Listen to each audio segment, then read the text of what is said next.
Hey guys, this is episode 34 of Now You're Playing With Podcast. Before we begin, I got a couple quick notes for everybody. We're going to be appearing at CorgsCon on Saturday, May 31st. That's at the Fort Rapids Hotel in Columbus, Ohio. I would encourage everybody in Ohio to show up. It's a great convention. It's been growing exponentially the past few years. We're going to have a table. We're going to be selling games. We're going to have a couple of game tournaments. And we will be holding a live podcast with some Q&A and some other fun stuff. So please stop by, say hello, participate in the podcast, participate in the tournaments and all that fun stuff. Thanks for listening, and on with the episode. Now you're playing with podcast.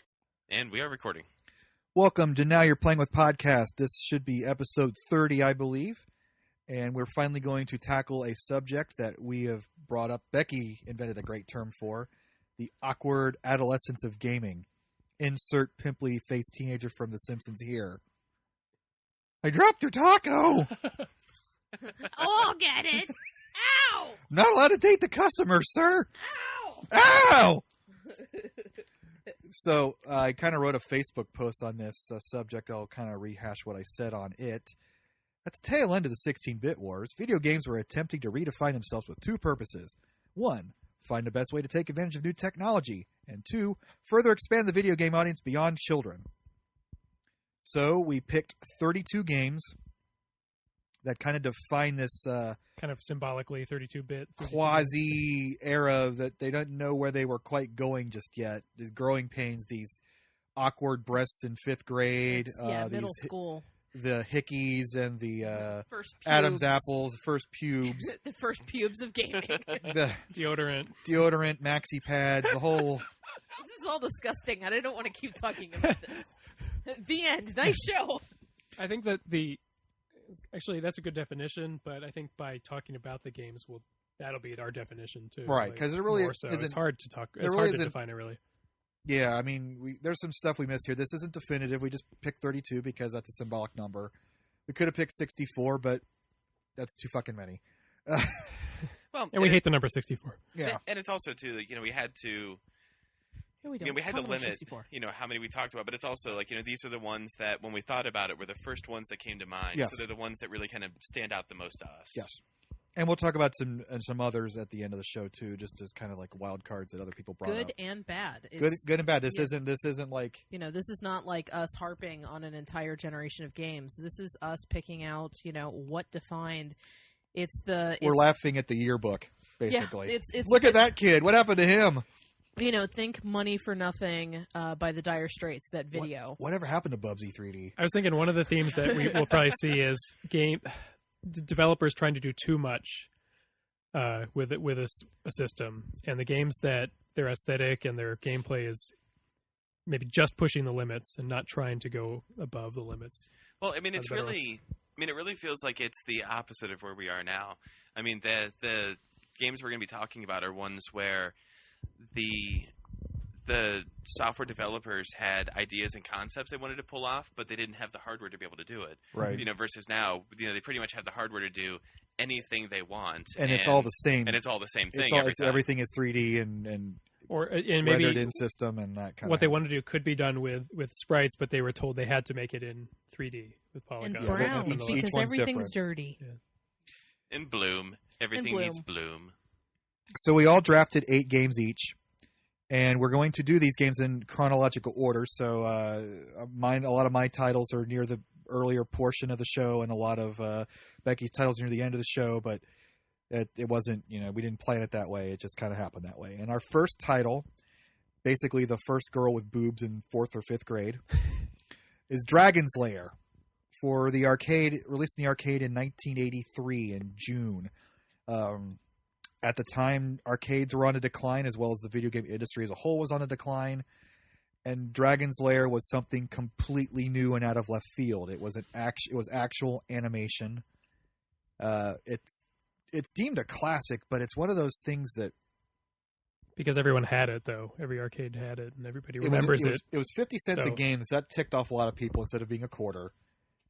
But I think it kind of demonstrates how people were clamoring to have more story depth. As much as I hate to admit it, They wanted something more than just, the traditional standard arcade, like beat a high score. They didn't want exactly. They wanted some real plot and story and characters to their video games. I'm thinking that most people wouldn't know exactly how it was made and how it was running, and so compare this to anything else in the arcade, and it looks like a real movie. I mean, it is a real movie. It's actually a movie. On the original arcade, they had a Laserdisc player, and they used a Laserdisc to deliver the video for it. So, like with for all you kids out there who don't know what a Laserdisc is, watch the episode of the regular show. Oh my god, that's so good.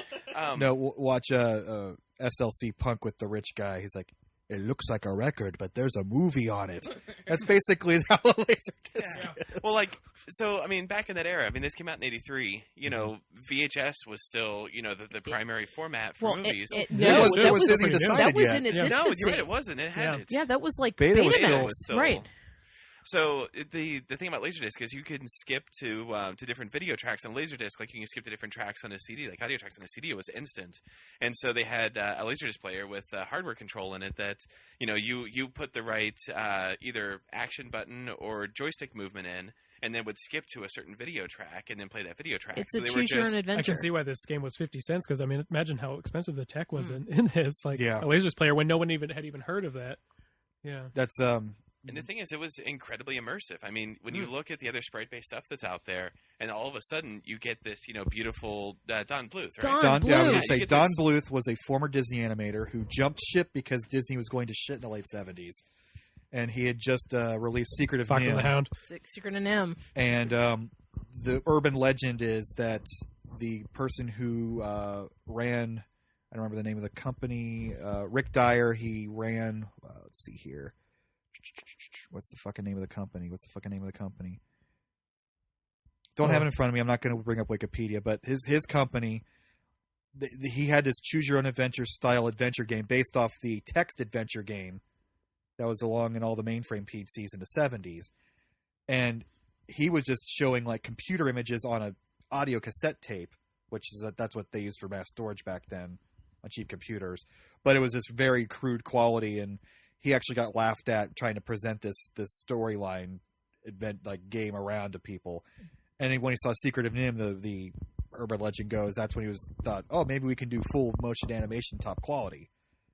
So I don't know if that's actually how it went, but it's Don Bluth's Get Ye Flask. And is it pretty seamless? Like when you press the buttons, what comes on the screen? Is there a pause at all? It goes.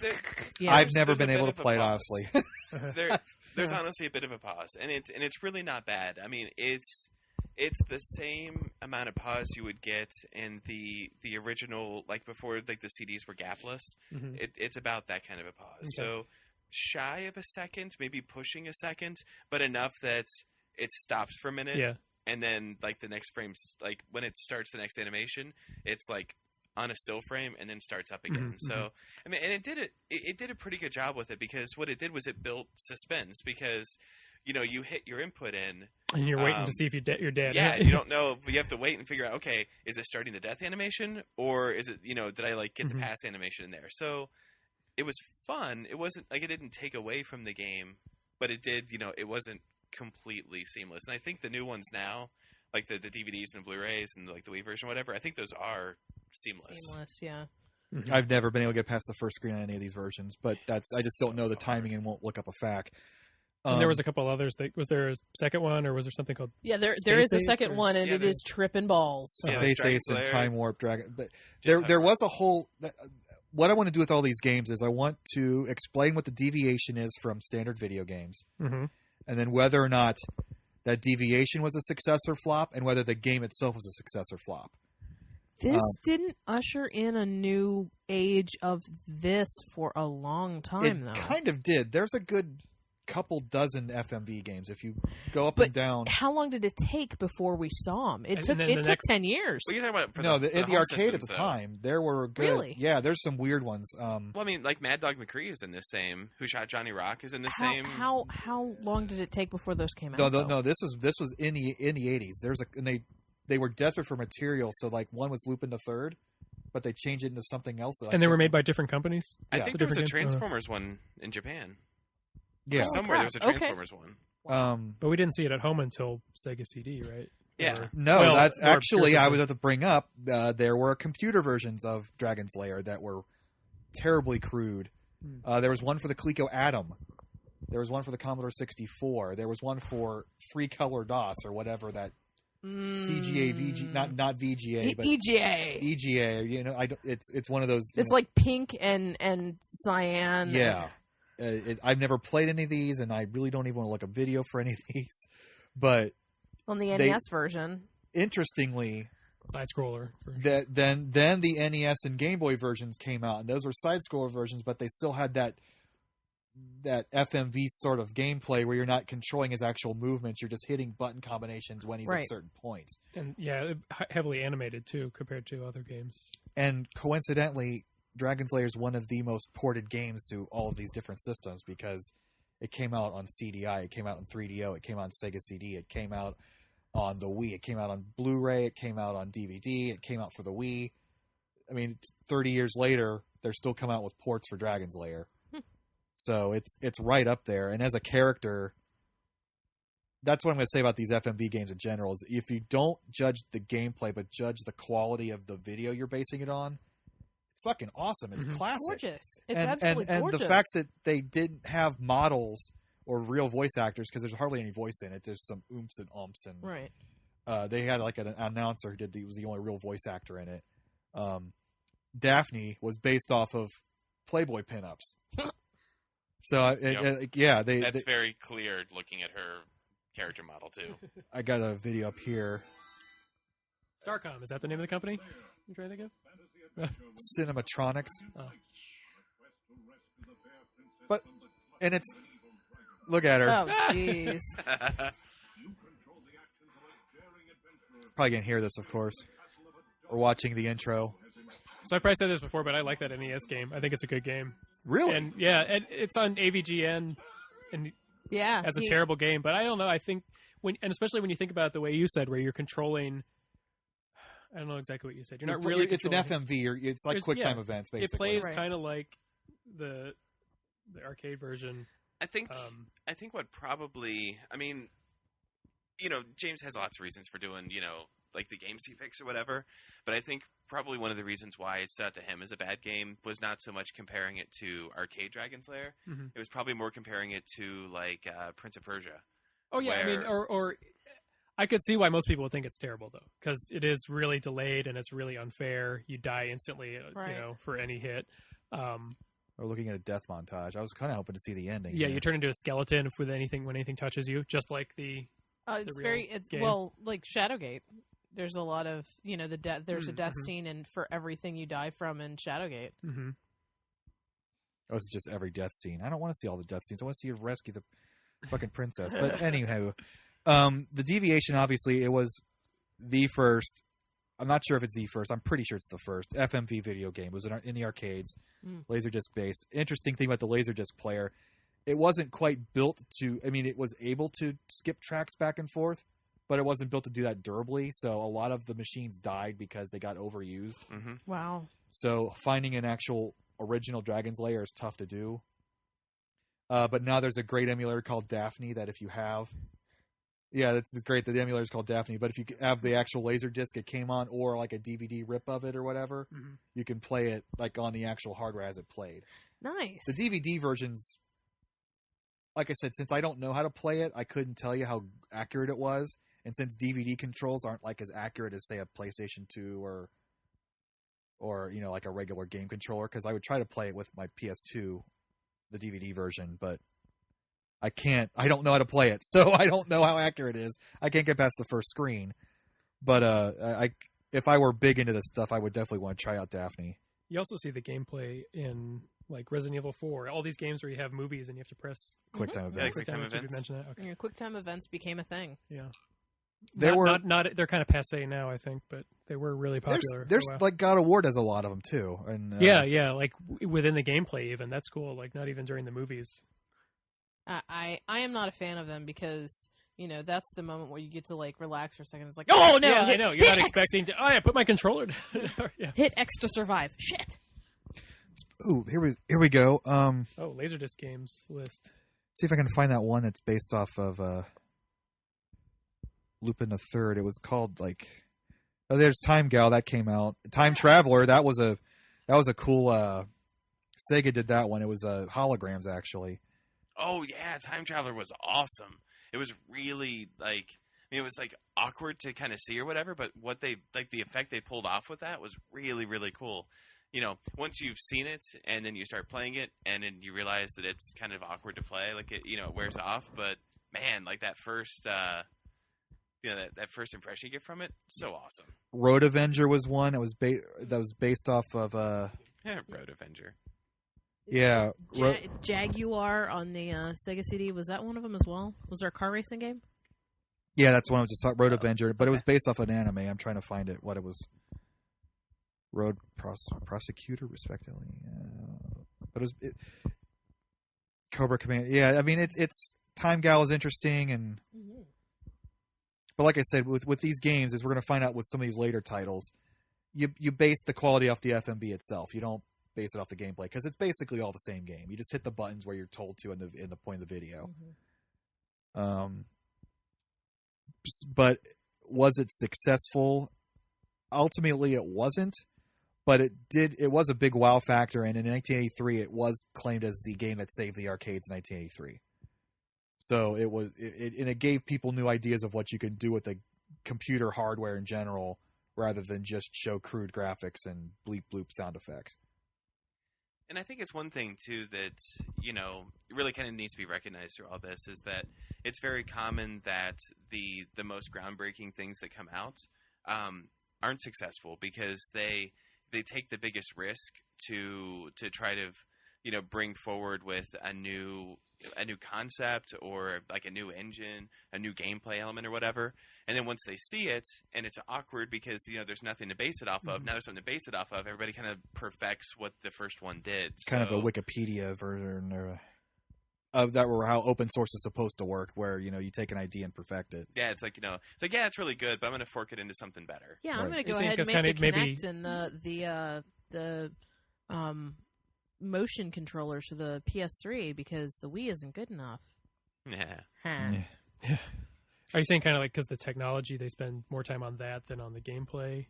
Well, it's more that when you're the first one doing something that's never been done before, there's really nothing to learn from. And so, you start developing and then, sometimes as you're developing, maybe you learn how you can do something better, but you're already so far in the development process, you can't rebuild it. So, so you have to release it as is. It comes out. Other people see what you're doing. They're like, oh, well, that's great. But, it'd be better if you could do this, or people complained about this part of it. We can fix that, whatever. And so, once you have something to base it off of, then, you can start like refining it into something new and something great. But that first one always has to be, like Katamari, hit or miss. Where it's the first one is good and then they perfect it in the later ones.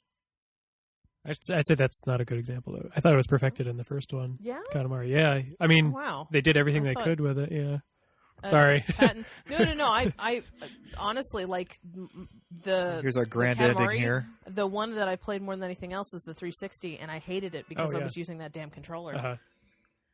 There's Singe the Dragon. There's Daphne. Oh my God. And she's got perky tits.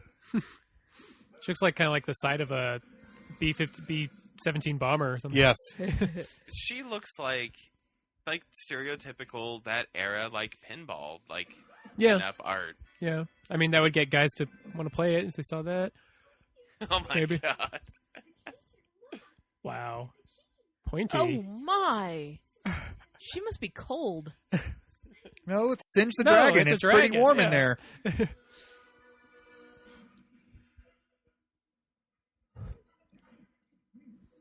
God, this is gorgeous, though. This 1080 Blu-ray version. I think that's where they got this from. Hope this is fun to listen to. I hope you can hear some in the background at least. Yeah, we're watching the finale. You can't pick up any of this in the background. Which is, well, no. So if we do, what do I do? Link or something. The fire sword. Yay. We're all mesmerized by this. Sorry. Now I'll cut the pauses out. Why does everything have to kill dragons? Why can't you have good dragons? Because there were no good dragons back then.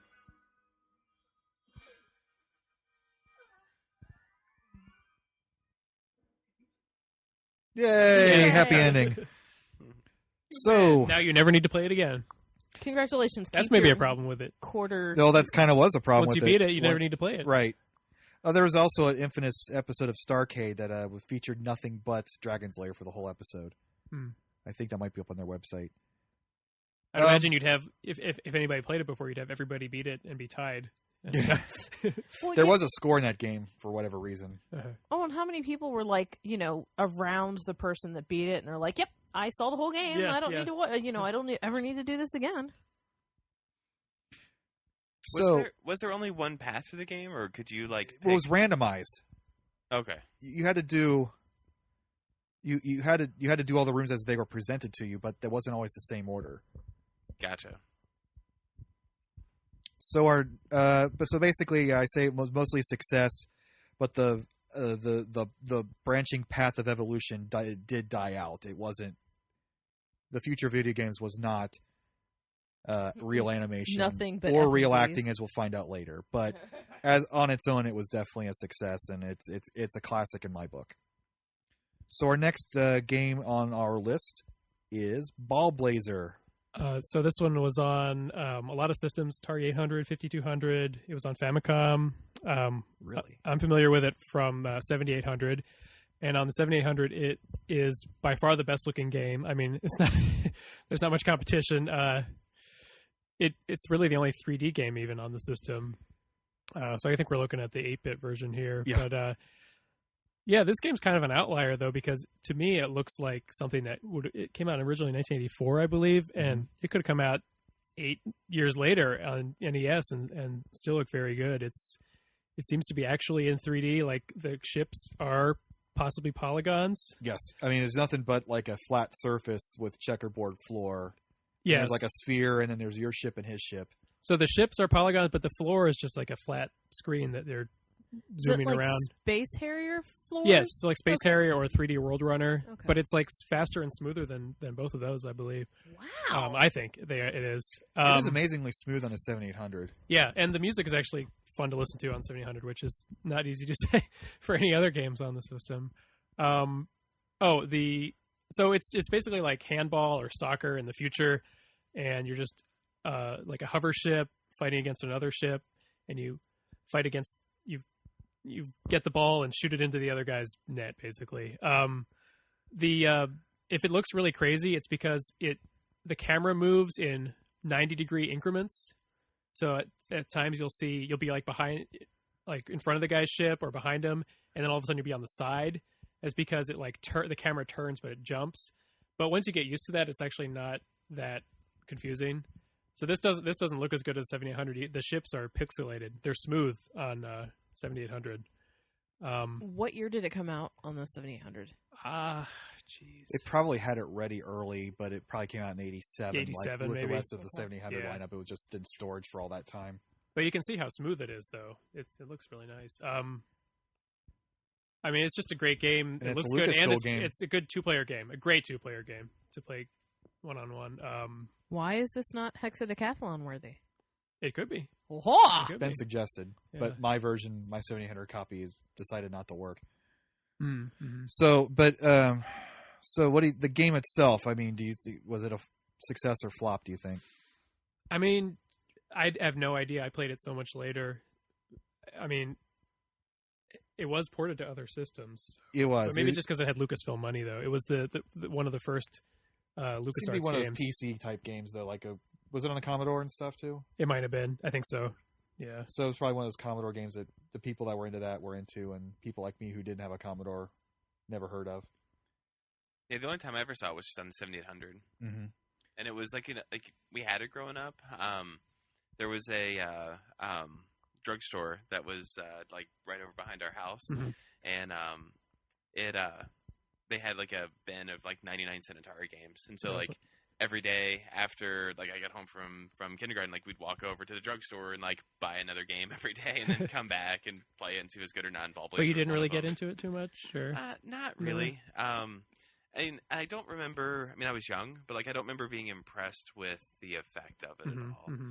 But like now as an adult, like going back and looking at it, how they pulled the frame rate off with that on that system is remarkable. Like, I mean, it's really, really smooth. And the enemy AI is really good, too, if you play against the computer. Especially if you compare that to, like, Faceball. Mm-hmm. Oh, yeah. Oh, fucking Faceball. Because Faceball's drawing all the environment. That's the problem. And the walls. Right, the walls. Yeah, all the walls. Because in this game, you really, like, you don't lose anything not having the environment. No, they knew what they could do, and they made it in the future. It could all could be explained the way it looks because it's just like the future. That's what it looks like. Yes. Oh, but I was gonna say there was a sequel on the PlayStation, which is just horrible, and that was a really good Awkward Adolescence game. So I'll just mention that it's just like a ugly 3D unplayable mess. It's called Ballblazer. Ballblazer Champions, I think. Yeah. Came out like in 1997, maybe. Wow, here we go. Could they not? You have Ballblazer Champions here? Yes. Oh, gosh. Oh. Yeah, see, look, it's so extreme. It completely loses what it was trying to do in the first one. Yeah. Oh, and it looks like a lovely PS1 game at that, too. Mm-hmm. It has power-ups, it looks like. I gotta get this. Yeah, get it. It's probably like $1. That's amazing. Of all the games that bring up, man, they brought some shit on the PlayStation. is dirt common on the 7800, so at least they made a lot of copies. I don't know if that means it was popular or not, but so I don't really know what its legacy is. And obviously, the format of what it did differently, it was a 3D polygon game, and that's what everything became. So they got they were the Darwin winners, basically. Mm-hmm. But the game itself, like along with iRobot in the arcade and some other those really early 3D games, they're not very memorable. But iRobot. I mean, they're artistic, and they worked with what they could, but they weren't. They were groundbreaking in technology, but they weren't the foundation everybody built off of when they wanted to actually like get into 3D. Well, so speaking of 3D, our next title. Hard Driving and Race Driving. So we're jumping ahead here because what year did you have you had 1987 for Bulb? Well, 85 for the I had 84 actually for the computer version. Okay. Hard Driving came out in the arcades in 1989, and I'll let Tatton talk about it. But this is one of those that it gets a really bad rap on the consoles, deservedly. But the arcade version is kind of fucking incredible. Sorry. No, I mean it's good. It's Race Driving, Hard Driving. They're both made by Atari. There are a couple other games in the same series. There's Steel Talons, which is a helicopter game, and there was one other one that I cannot remember right now. Stunrunner? Yeah, Stunrunner. So all of these were like Atari's first attempt to try to make an actual simulator in the arcade. So the arcade cabinets were cockpits, and they were rendering like fully rendered environments, fully rendered vehicles. With Hard Driving and Race Driving, it was neat because there were two different courses that you could do. There was like a race course, and then there was a stunt course. And most people remember the stunt course because the stunt course had this huge like a loop de loop you'd have to go through, and it was like the most like mentioned that it's flat shaded polygons for everything. Yeah, it was the polygons were very crude. They were enough that you could see, like what the object was. But the one nice thing that it did was it rendered in, for the most part, solid color. So it had like a stylized look to it. It wasn't like the early PlayStation where it was trying to... Money for nothing. Yeah, it was. It was like the money for nothing music video. It's really neat. The arcade version, the frame rate was pretty good. This is one of those games that could not make the transition from arcade to home. I mean, even on the later systems in Japan, they did a Race Driving on the Saturn, and it's still like awkward. Just wasn't as good as the arcade version. They have it on Midway Arcade Treasures 3. Does it feel as good as the arcade? The controls are weird, but I think that's probably from trying to transfer a steering wheel controller over to an analog stick. But the animation, everything was great on it. That version. But this is notorious basically for the Genesis and was there Super NES support too? Yeah, they're both awful. Yeah, they're both pretty horrendous frame rate. Was there a clamor for it? Was it that popular in the arcade? I remember being awesome in the arcade, but I'm one kid. I remember hitting the cow and watching the instant replay, And then, because you got the instant replay was a cool feature. And then, so we do crazy shit like get to the top of the loop, then drive off and see what the animation was in the instant replay. Because the instant replay would be like a helicopter shot of what was going on with your tiny little car and the tiny track. So being in 3D, you could do that easily. And really, actually, now that I'm thinking about it, the best thing that you could really compare this to is like Star Fox. For the Super Nintendo, it had that kind of the polygon graphics. It was that kind of a shaded look. The Steel Talons, you were like an attack helicopter, and it had the same kind of like Star Fox, like bullet style. Yeah. The neat thing about these in the arcade cabinets was that they had like tempered plexiglass in the back, so you could stand behind the person playing and like still see the screen and everything and see what was going on. When we were growing up in the arcade, we had a race drive-in and a Steel Talons next to each other. And the nice little feature, just is totally unrelated to next awkward adolescence of gaming, but the start button was actually a car ignition key that you turned. Yeah, you had to like start the car. You had to like start the car. That was fucking cool. Its goal was to be a simulator. It was really, and it was a fun simulator too. It wasn't. They made it an arcade game that was actually fun to play. Mm-hmm. Yeah, so I played the Genesis version first. Did you own it? And deservedly so. So I got a lot. Yeah, I got a lot of games from a friend. He was like, "Hey, I'm selling my Genesis, and I know you like classic stuff." And I never had a Genesis, so I got Sonic 1 and Sonic 2 and Miss Pac-Man and Hard Drive-In, and I had never played it before. And I put it in, and I was like, "God damn it, this thing is awful." Like, the frame rate on like 5 frames a second is so bad. It's just it's one of those like, Grandma, I love you. Thank you so very much for giving me this game.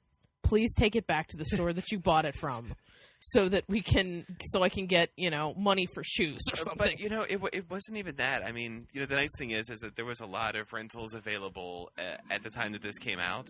Look at this. People wanted like this arcade experience at home.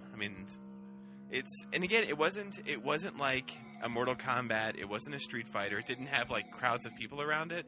But it was one of those games that like everybody sat down and played. I could understand it in the arcade, but getting something like this, it was ambitious, and it's very awkward when they ported it over to, And this is without chip enhancements like the Super NES and Genesis had later available. Right. So it'd be, and I don't remember playing Race Driving on Genesis. Was it any better? It probably had to be a little bit because they probably had more memory. It's all terrible. They're really all bad. It's really just bad. It's not. The best shot it had was the Saturn, and the Saturn version was still awkward. How come I can't escape this? I don't know. Because Corey knows that we're pissed off over this. You turn it down at least. So, fun fact, this is Corey's favorite game. Well, we were at MagFest. Tatton found... Can you turn it off or found a... mute it? Can you... I don't have... The sound is drilling into our brain. Hit the cow. This guy's really good at it, though. That's pretty embarrassing. Where's the loop-de-loop? Is this it? No. After this jump. Okay. So at MagFest, Tatton found an arcade cab of Race Driving. And I was like, I don't want to do this because this looks terrible. And he was like, no, actually give it a try. And it's really nice in the arcades. And then, the one regret we have from MagFest is... Oh, God. Instant off replay. The side of the... Boom! Yep, there you go. Oh, it got shot up back up the ramp. Well, that's the funny thing is, like, there was there's traffic. It's like a two-way street, and so what's funny is on the crash, like on the stunt race course, two-way street. There's still people doing like the loop-de-loop normal the opposite cars. direction. And there's like pickup trucks. There's like semi trucks and shit doing his stuff too. Tatton found a Tiger handheld of. This is not a hard regret. driving. If you did not pick this up, that's not a regret. He No. did. It's a regret. He was going to get it for Corey, and we went back the last day because we were like, "There's no way it's sold. It's totally sold." Yeah, it's Wow. terrible. I texted a picture of me playing the race driving to Corey at like 12:30. Oh man. Well, yeah, that, and then we ended up texting a picture of me playing the Tiger handheld to Corey at the next day. Because good times. Yeah. Hey, wait, the frame rate is pretty high here. Okay. It's actually, it looks better now. On YouTube. But when you're not playing it. This is probably captured through an emulator, so it's not running on the original. Oh, you thing. can you can increase the frame rate with a better overclocked Genesis or. Yep. So So the thing is I think the game itself, I wouldn't say it's a failure. I mean, definitely the home ports, the home systems were not ready to handle this. No. But the arcade version, I think, was as successful as it could be as, like a mediocre title. It wasn't something that was going to draw you to the arcade, but it was something that you were going to look at and go, wow, that's really cool. I'm going to play it. It was going to be like, that just... That's what simulators looked like back then in the 80s. Like flight sims and Yep. driving sims. That's what the graphics were. So this was the first time that those simulator graphics that cost tens of thousands of dollars, if not more, were put into arcades for amusement instead of just being for professional drivers or professional pilots or whatever else. Do you remember the movie Project X? Matthew Broderick was training chimps how to fly planes in a nuclear whatever. Mm-hmm. That's what the graphics looked like in the flight sims as the chimps were flying around. Gotcha. We'll have to get one of the chimps on the podcast. Well, and I think this really set the stage for Virtua Racing, for Daytona, for like the later 3D games. I mean, really. That's what all video games, like driving games, became 3D. That's obviously that branch of evolution was the successful one. But that execution of this game was cool in the arcade, shitty on the consoles. Well, and then how many people that created Burnout played this game and watched the instant replay Rex over and over and over again and went, shit, let's make our own game. Oh, you know why I never put that together? That's a great... I believe... wow, nice. And you want to know what? I believe there's an NES prototype of this. Are you serious? There's another one. I think one of the NASCAR games, the Bill Elliott's NASCAR game, was also 3D on the NES. Oh, dear God. I might not have that anymore because if it were ability to be reproed, I might have traded Well, it. it was a Konami sports game, so I'm sure you probably would not have bought it or would have not owned it. Dumped it at first chance. All right, staying kind of with Atari, the next game is Pit Fighter. Oh, goodness. Wasn't this shirtless guys? So, Pit Fighter, this is 1989 also. Or no, sorry, 1990. So, still no Street Fighter 2 yet. Yeah, shirtless guys with armpits. Fighting with their pits. Okay. Sorry. There's no Street Fighter 2 yet, so one-on-one fighting games and beat-em-ups were still kind of the same genre. They hadn't really made their big a formal split yet.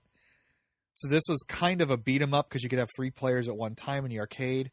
And instead of computer graphics, they went with a blue screen video capture. So you had real actors playing this game. So bare-chested real guys. Oh, yeah. So let's look at this arcade action Let's look at here. this arcade action right now, This is hot fighting the challengers. Oh, I love the font. Look at this guy. Oh, yeah. See, damn straight. That's pecs and tits and buzz. Oh, yeah, I remember this. Man. This game Hell is yeah. really... Buzz, Buzz, Ty, Ty, and Kato.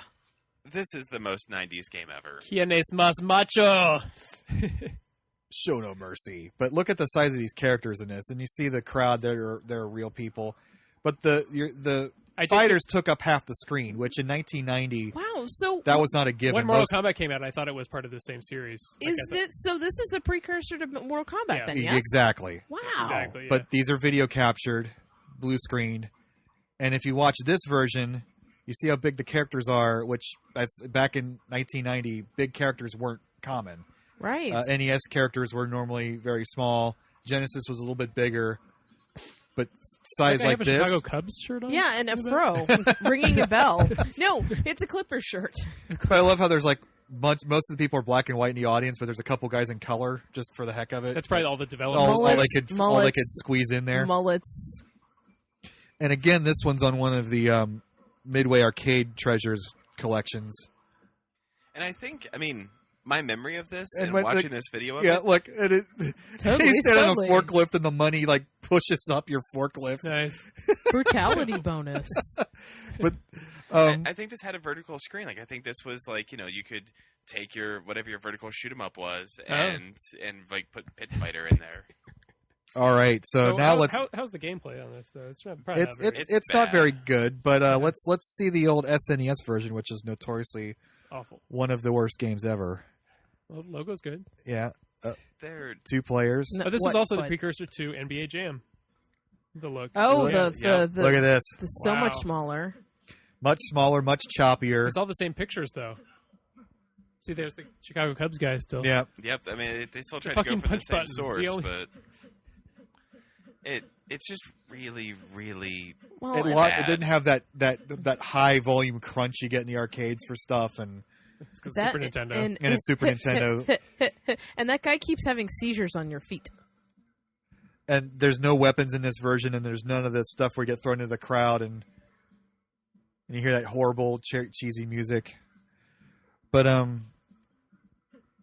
I will say that I want to watch that video. That's funny. The guy's like annotating how crappy it is. Yeah. But in I a only sarcastic lost manner. 23 HP. So the game itself it got ports to the Super or NES and Genesis, so it was obviously popular enough to warrant that. And I remember the game from the arcade. Does it go to Game Gear or Game Boy? It probably does. It did. I mean, this is one of those games that like I have zero nostalgia for this. I mean, I played this once in the arcade to realize that I hated it. If I played it after that, it was because somebody else like insisted I play it with them or like put money in to do it. Here's the Genesis version. It's a lot smoother, but they look more like computer animated rather than it's the all just actual drawn. video. Yeah, it looks like they actually did their own like sprites for this because you don't see the Cubs guy or anybody else. Like it's not as refined as the other ones. They look realistic, but they had a lot less color, so they really simplistic. But this version played a lot better, and there's weapons in this one. Huh. Violence is great. So it's another with hard driving. It's another one of those really notorious games that it did break a lot of ground, and like we said, Mortal Kombat really took the ball with the blue screen stuff forward. I mean, it set the stage for Mortal Kombat. Yeah, poor Atari. Oh, those shurikens look like swastikas. They're manjis. But again, as we all know, and anti-Semitic. Yes. The filming live action on a blue screen and putting it into a video game and controlling those live action sprites did not take off. Mortal Kombat's the exception. For a while, because they did it for like golf games. Yeah. I mean, they did it for other things. But I think we've got a couple. But they don't really have those shitty... now, and they didn't. No, agreed. Mortal Kombat was a shining moment, and then maybe not Street Fighter, the game, the movie. I mean, really, the motion capture was the stopgap between when they had to like capture, like a 3D image and render it in 2D. Only until they could get to the point where they could actually render their 3D image. As soon as they could render their 3D image, they abandoned it. Right. But it gave you more of a movie-style gameplay. Early 3D, you lost the detail. Like you couldn't a lot of detail. Yeah, and you couldn't like paste the face on it. It looked terrible. But yeah, it was a while before you got like photorealistic facial expressions. I don't know. Like even now, the basketball games, they don't look. They say they look like the real players, but they don't they at just all. paste a face on them. It's really weird.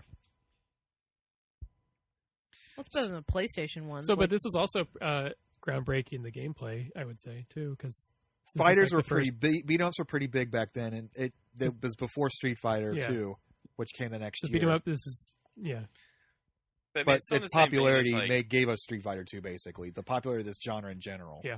But I mean, Street Fighter 1 was out by this point, wasn't it? The original Street Fighter? Yeah, everybody hated that one. They did. I mean, but there's also, Kung Fu was out at this point. I mean, there were other games like this. Like, this wasn't the first. It's OCAP. That's the big thing. But this one it did something new with the video. So I have the next game as well. It's a weird series. It's the Electronic Arts Military Sims for the Sega Genesis. Couple of more. One was released by Sega, actually. M1 Abrams tank, and I'll throw this one up on the screen here. know that I know any of These these. are going to look like race driving. Oh. Yeah, this is going to look like race driving, but worse. Is this like You're the in for a terrible thing we treat. put in for the 3DO or the CDI that we were like, No. let's play that? But oh great, we got commentary of this shit. Oh, it's Fuck. it's a Let's Play. Yay! Muted. But Yeah, just mute the audio. We should mute the audio for this anyway. Unless the music's worth it. Okay. Get on me. So we played 2 or 3 of these at your house. yes, right? but as you Oh. can see here, it's very crude 3D graphics, Oh. and the frame rate's terrible, and the gameplay itself is slow because it went for a sim. And the gameplay is impossible because you have so many options and yes, you have no idea what's going on at any time. Yeah. Is this like trying to play? Oh goodness, look Steel at that. Battalion. That's supposed to Is be this cool, man. Playing Steel Battalion with a Genesis controller. Steel Battalion with an Xbox Kinect. No. Ooh. So this is, I mean, we're going to try to put some video up for all these later. So in the meantime, pretty much what we're seeing is the same kind of graphics as hard drive, and we're seeing very, very solid polygons. There's very little shading, if there's any shading. No, And it tried to shade the George black Bush. like George Bush. hex. Oh. Senior. Bush isn't it? Senior. But it's very awkward polygons, and it's like 4 frames a second, 5 frames. I mean, it looks like it's like yeah. really just Just basically shouldn't have like tried. a slideshow I don't- almost. There I don't was even there know was why. a clamoring for simulations because Because PC gamers were PC they came to Right. PCs first, and they were successful enough among the high end people that used PCs. Well, But the too flight expensive. and sim's and sweet here's buttery. here's a Sega Genesis with a 16-bit processor. Let's try to throw something up on there, and Well, they got it out. I'm sure people bought this. And let's go back in time. I mean, realistically, How many games were out for the Genesis too? How It many wasn't this Not really many. early. Yeah. This is 1990. how many people had PCs in 1991? Not many. I mean, honestly, there Right, weren't that many people right. had them. They were expensive. It was like $3,000. to And if get a you could get the PC. same thing, And if you're for a $50 kid and you're interested in it, you went to Look at that tree, just a triangle and a stick. a friend's house and their dad has a big bitchin' computer and sits in his room with his It's awesome bitchin' 286. Dad's not going to let you play with his bitchin' computer. exactly but it's a toy. bitchin' Camaro. But they got out because they could, and Electronic Arts was a computer company first See, at the time. They're trying to shade that hill with Yeah, black dots. it's like remember Mac Paint. Yeah, it looks like Mac Paint. one of the second page of colors. I like the font. The font looks like it's out of the ICOM strategy games like Shadowgate. And, Yeah. I don't know why that, but the Sims, not the Sims the game, but there's a few of these military sims. Let me see if I can find the flight sims, because these are even worse because you're in a faster aircraft. And they had these kind of games for Atari too, for 7800. They Yeah, had those some were that 2D though. Like this impossible is an actual, but they tried with the 3D to make it more realistic. to- Oh, it's but pretty they're nice. all impossible to play. 'Cause Yeah, the you have to controls put are- in a lot of study, yeah. and I can't imagine that they would be very. well, this was back when you got a manual, and if if it was a big enough game, you got a manual that was like 47 pages long, in tiny font. That was no like a pictures. good portion of the game was like enjoying the manual. I think. Well, and realistically, I mean, we're complaining about this because the delivery was really bad.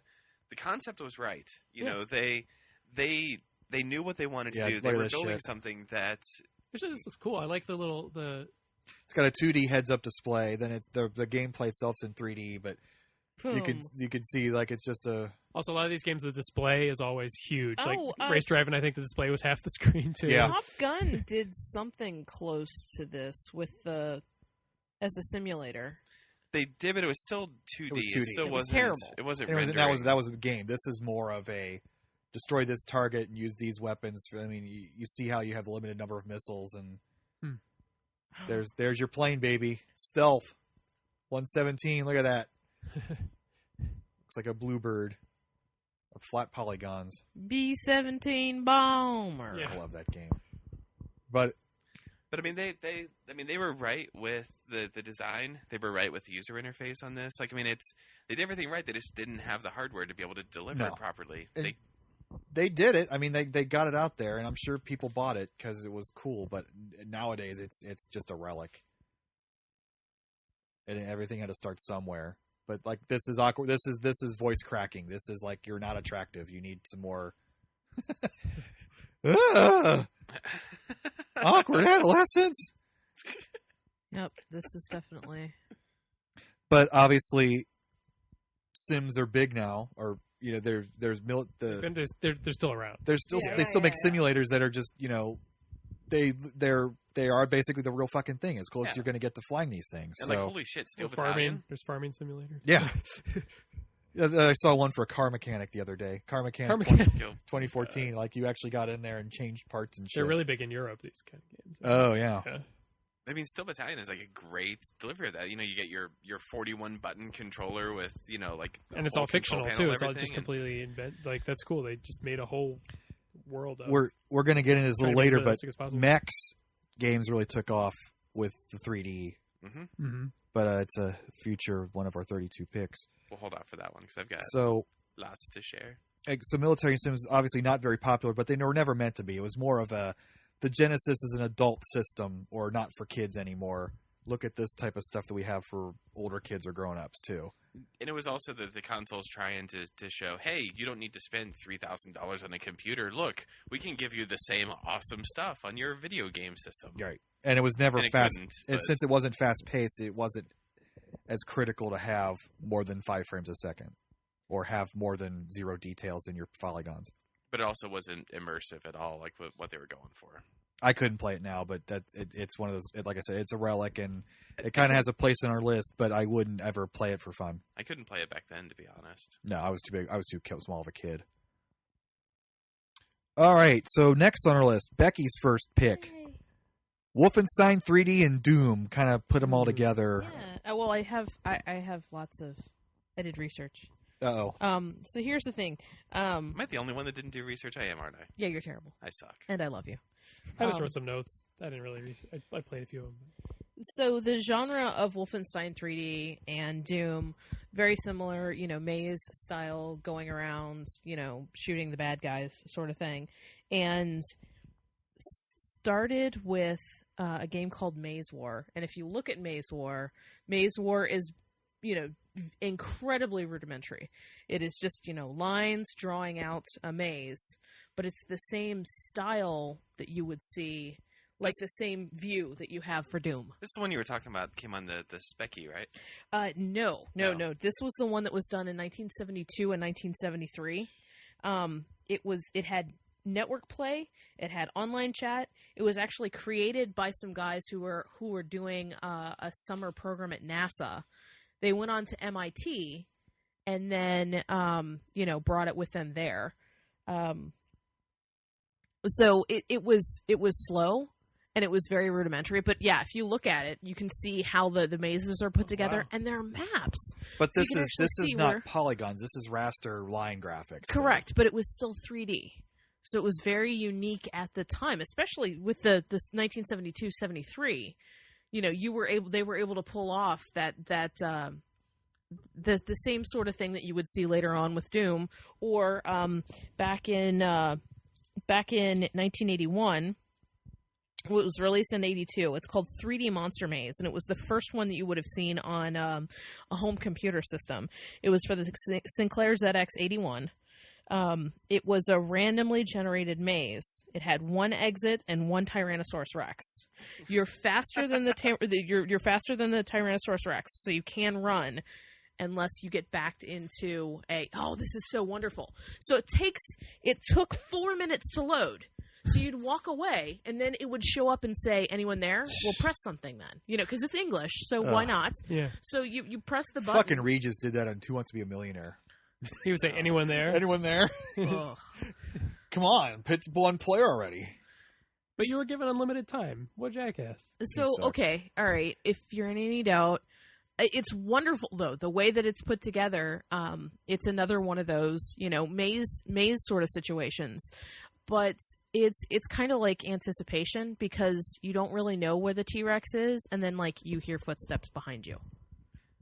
Here we go. Yeah, Rex lies in wait. Yeah, and super rudimentary, but all right. What, wizardry? Is that the series? that Yeah. Did this Yeah. like Yeah. And like Ultima had these types of dungeons. Ultima Underworld was one of the first ones that did it. There was a game. Well, even the first Ultima was Phantasy like Star was Phantasy Star on the Master System. Footsteps the Golago approaching. 13 games. Lots All of right, games. Rex has seen you, so run. Shoom. Yep, and he is there, and that's the thing. Like you have to figure out how to get away from him. You have been posthumously awarded, so many points. There was a game that was done in 1991 called Catacomb 3D. There was a series afterwards: Catacomb Abyss, Catacomb Apocalypse, Catacomb Armageddon, done by John Carmack, John Romero, and Jason Bloshawak. I'm sorry if I butcher that. But it was another one of those precursors. So yeah, Catacomb 3D: The Descent, an older PC game, and yes, I am speaking of PC games. So Wolfenstein 3D and Doom were primarily done as PC games. Oh, Wow, yeah. that's- This looks familiar. Wow. Yeah. Never heard of this. That looks great. It looks Yeah, great, it's- and this was Smooth. 1991. This feels like a precursor to Hexen. It Yeah. is. So Okay. so Well, no, consider the guys that did So it. this actually so this is drawing everything. So this is Yeah. the this is really the not Wolfenstein 3D then. This would be the first No, one. this is the first one. That- So why Catacomb did this not 3D become incredibly popular? Like Catacomb Wolfenstein 3D wasn't free, didn't have any console ports. Uh-huh. But Wolfenstein did. So it was released in the States on the 5th of May, 1992. There's a score in it, which is funny because it's Wolfenstein. Why would you need a score? Well, that's the funny thing. Wolfenstein was a port of Wolfenstein, the 2D game. Correct. From- Yeah, which was really that might be awkward. one of the reasons why it was better known too, because they actually True, 3Di'd. true. Whereas You know- this is just Another, Actually, what I'm going to say is I want to play this now. This What- looks fantastic. Sorry, I'm still yeah, looking no, at these, that. these are great games, and the other ones were really, really good too. And as you die, so you see how you're like the cleric guy up there. As you die, you start seeing like vertebrae into the head and like up the neck and into like you start seeing skull all the way up. Did he get it yet? He looks awfully familiar to the Doom guy. It's Yeah. funny. Well, Yeah. isn't there a Wolfenstein guy too? You see the Wolfenstein he's the guy. Yeah, Wolfenstein yeah, guy yeah. as well. The Yeah. blonde- So this is blonde-haired just like guy. they really had it going on like in their Oh, first. they did. Yeah, this Yeah. You've this got to was. take into Now, did this account- look good on actual hardware of the day, or is this like the best accelerated emulation that you can get today? So I remember playing, and I apologize. I played the Catacomb games later. So there was a shareware version of Catacomb Abyss that we had on a shareware disc, and it looked great. It was very fluid, and we were playing it on our old Packard Hell with a 2 gig hard drive on it, and we had a CD-ROM drive. It was just a CD-ROM. It didn't have a writer in it, and that was back in '93. No, I like how you the just- heal you just potions are the same as they use in Doom too. You just said the key word there. I think you got to take into account the time that this came out.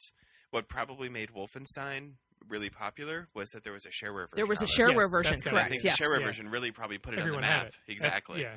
Yeah, well, and that was a big thing. Like that was listed in the research that I did was there was a shareware version, so you were able to pass it around to your friends and get the first taste of it, and then from there, if you liked it, you bought it, or you don't copy that You flat can see video. his neck bone there. Yeah, it's so creepy. Ew. And it goes up, and like you can see more and more of the skull as you die. Wolfenstein 3D, when that was released, that was done by ID Software, but John Carmack and John Romero were on it, released for DOS, Mac OS, Amiga 1200, and Amiga OS4, Apple IIgs, Acorn Archimedes, NEC PC 9801, SNES, Jaguar, GBA, 3DO, Windows Mobile, iOS, PS3, and 360. I think that was a little overkill. That's all of them. I mean, that's like way It was beyond. basically just known for the PC. Yeah, it was. Yeah. It was a big deal, and I will say I wasn't a huge fan of this one. The PC version. We did have the shareware version of this, and what bothered me more than anything else was real people and real Nazis dogs. aren't real people. Real dogs. Couldn't do it. Nazi dogs aren't real dogs. Except, so it was banned in Germany, but the SNES version was edited. So there was green blood, swastikas, and Nazi references were removed, and the dogs were changed to mutant rats. Terrible. which caused a big problem for the guys No who made strafing. No strafing. I don't think. the guys that Didn't need made the German Shepherds. No, not cool with that. It's just done. they're straight. But Yeah. so the We just never figured out how to do SNES Oh, game yeah, I have was Golden. a big deal to the guys who originally did it. They were really offended by it. And Wisdom Tree got their hands on the source code and made Super 3D Noah's Ark, which is a pretty much port of this game where you're Noah and you're slingshotting food down the throats of animals on the Ark to put them to sleep. Oh, the secret. Okay. Sorry. It was a game. It was So definitely- let's go back a bit. This did what was the first one called again? Which one? Catacomb? The Catacomb. Yeah, Was that did not use 3D acceleration at all, did it? I don't think so. No, it was just. But it was one of the first. When was the changeover to VGA? I don't know my computer history that well. Wasn't it like 91 or ish So yes, I think you were able to to get 256 the colors, right? yeah, That- yeah. So yeah, this I is don't think so you didn't really have 3D acceleration with that, though, did you? I You had more just colors. You just had more You had more colors. colors, but I mean, it never You get had to. a better graphics processor, but you still weren't rendering it in 3D. Yeah, but I mean, there was no ceiling in that game either. But I'm just No, trying to figure out, like, dude. what was the Bad. first game to actually start using polygons instead of.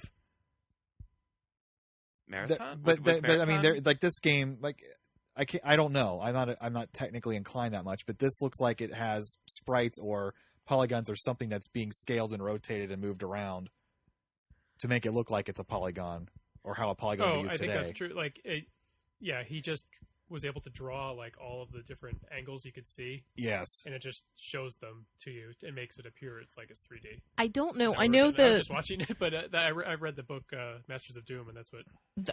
Super FX chip. The Super FX 2 chip was used for the Doom cart, which was red, by the way. This is a terrible version, by the way. What the Super 3D Yes. Noah's Ark, No, Doom. that and the Wolfenstein. which was the yeah, but we're I mean, if we sticking to gaming firsts, and that was what separated it. What was its how did it deviate from standard video games at the time? What made it the awkward adolescence of gaming, or a good example, I guess, because obviously Doom is notorious to this day. Oh, This took Ballblazer and did it right. well, this was and it was it sharewared properly. Everybody that played it was able to, they were all able to enjoy it. And then, what Doom did was they made, death matches available to everybody. Well, and this was the first person shooter in this genre that really felt like you were walking through halls Right. and Right. walking up to other things. I mean, this gave you that immersion perspective that you really didn't get before. I think maybe it's not that awkward because it was so. I mean, it's definitely a first in the many ways, but it's, Graphics were still awkward. I mean, it was still. I mean, it still couldn't properly, especially the portray what console it was trying to versions. do. The console, but console it versions just- were The awful. PC, like we're talking the earlier games, like the arcade was great, console sucked. Doom, you could probably say the same thing. The PC version is great. The Well, console versions were. We're watching the SNES version here, and So look how What's really interesting is, okay, so for PC, Doom was released on December 10th, 1993 in the States. By, again, John Carmack and John Romero. John Romero said that the Doom guy, who is the main character, he doesn't really have a name. There was never a name for the Doom Marine because it's supposed to be you, and it doesn't look anything like me. But it was a neat, maze style go through. I guess, it's an evolution there of, the maze type games, where you're walking through. But how rewarding was it to get, your awesome gun for the first time? that shotgun sound effect blew me Oh. up. Like back then, it's like that's so satisfying. Yeah. that Oh, reloading shit. and sound. Well, reload, yeah. And I have to say, like, I'm not very good at them, but the IDKFA and IDDQD, the cheat codes, I knew the cheat codes, and if I needed to, like, you bust out something big and go kick some ass. What was interesting was, it was ported to the Jaguar in '94. There were more levels than what you would run into on some of the other ports.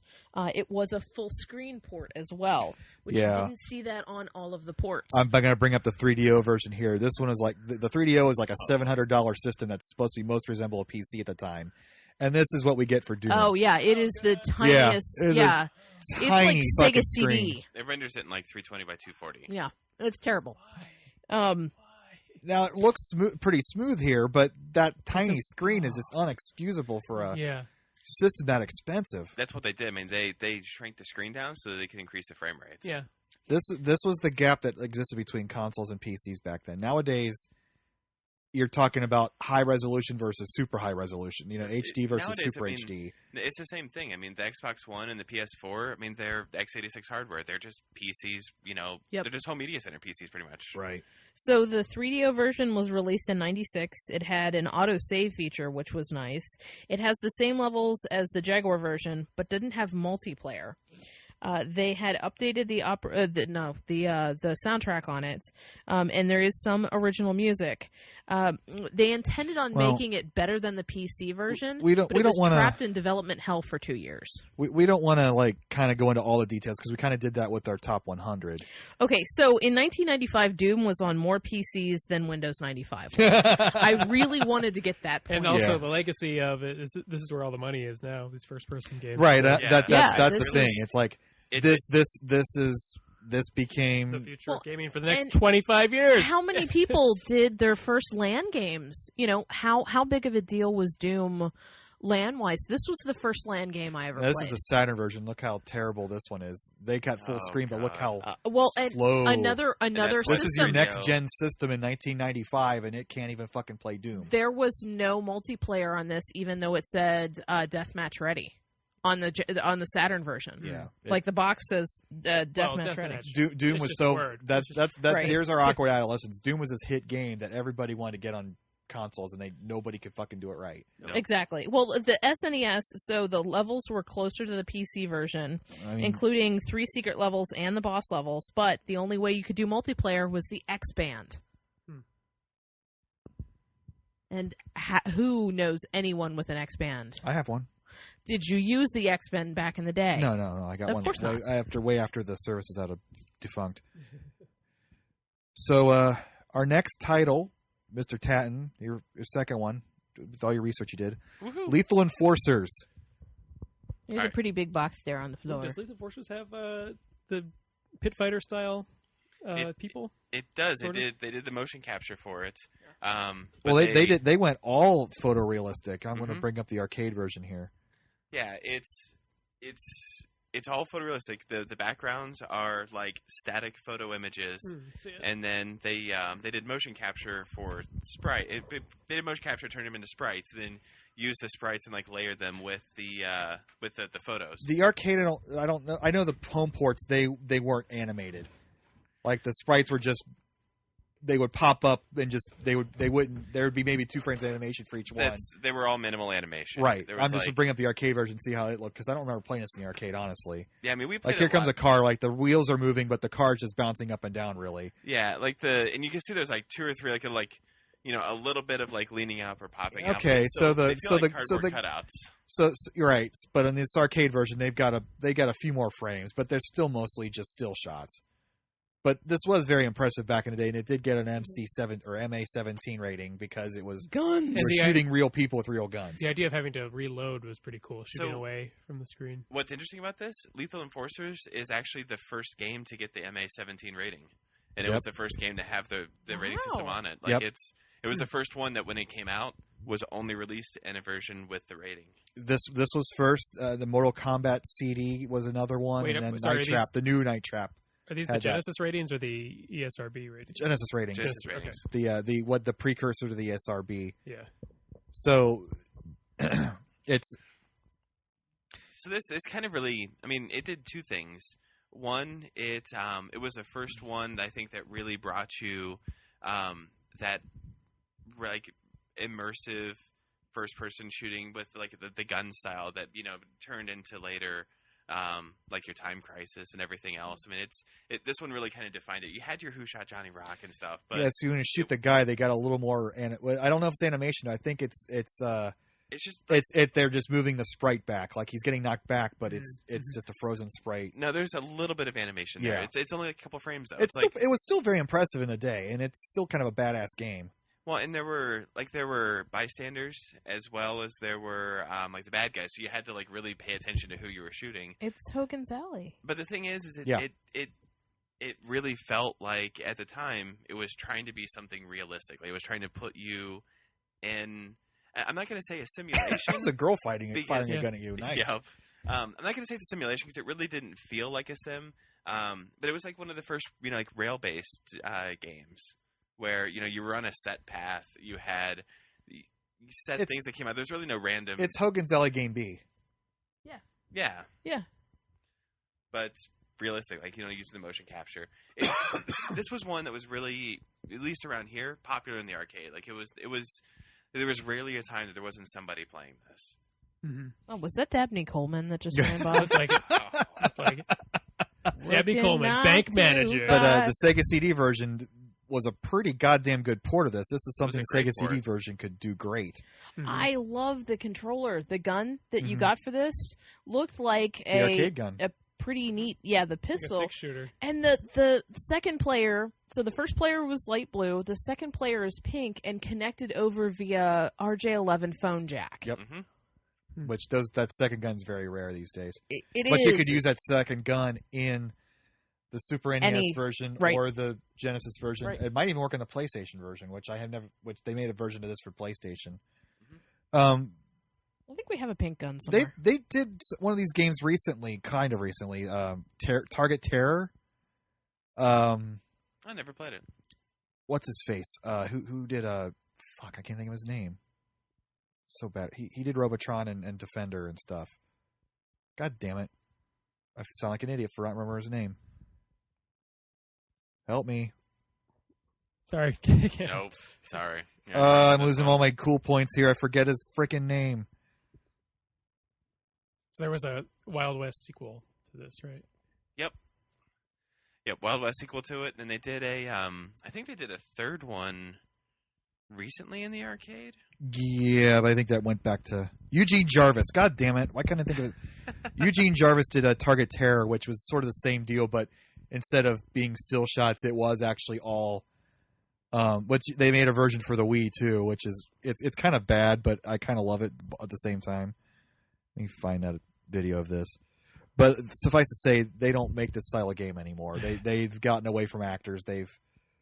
But at the time, I thought it was pretty fucking cool, and it came in a big oversized box on all the systems. Oh yeah, the box is awesome. Like those to fit the gun inside. Yeah, big honkin'. Here's Target Terror. This is the Wii version, but it was an arcade game too. Raw Thrills. They're like one of the few people that still make arcade games. It's just depressing. All right, I don't need to see all this fucking bullshit. Blah blah blah. 17 companies went in to make this. Yeah, look at this. Oh wow, yeah, real actors. Oh my gosh. But this is Lethal Enforcers, basically. Yeah, pretty much. Yeah. And there's Foex blood in it. 40 windows shot. Yeah. Destroy golf carts. Oh my gosh. I gotta play this now. Do you own Dude. this? I have it on Wii. Oh man, this is cool. Oh my god, this needs to be a hexadecathlon game. But it's Eugene Jarvis. He did fucking Robotron. The guy knows what he's fucking doing. He did Smash TV. This is really awkward. This is like the Area 51 of Oh yes, genre. Area 51's another one of those that was on this, with the live action video, with the live video. Oh, shoot the chainsaw guy in the damn mouth. All right, we're playing this later.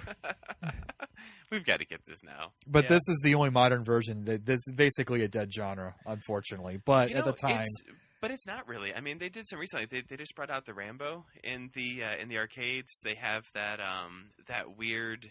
Are you talking about just Safari as game, first-person Sega games does. or shooter Jambo? games in general like this? Because there's like There's an Aliens one that's pretty new. And they're all robots. That Ghost Squad is really popular. You still see in the the Time arcade from Crisis a while games ago. a lot. Yeah, point blank. Yeah, Point Blank was a little different. Shooting gallery style. It was more shooting gallery. Trying to think, there was another one. Oh, House of the Dead. House of the Dead. The same thing. I mean, it's this one was really the first one that I think successfully did like the rail-based shooter, and I think it did it really well.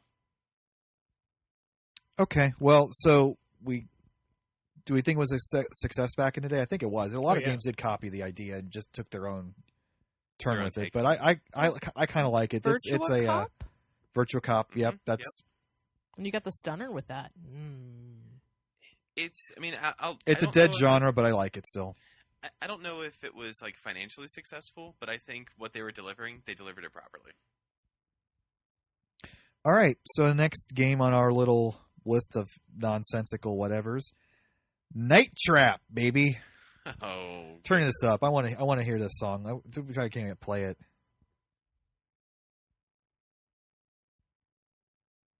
Here they come. Here come the girls. This is.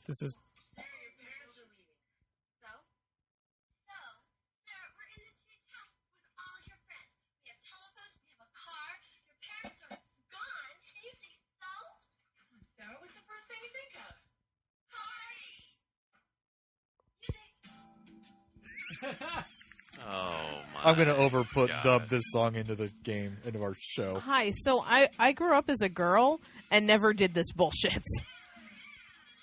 This game, I always tell the story. This game was on display at Walmart. Just turned it down. This is so beautiful. Oh, sorry. Sorry, I'll splice it in. This was on display at Walmart? It's on display at Walmart, yeah. Just they had a TV and a Sega hooked up. Nothing, no like kiosk or anything. And they had this Look play. directly at the camera, girl.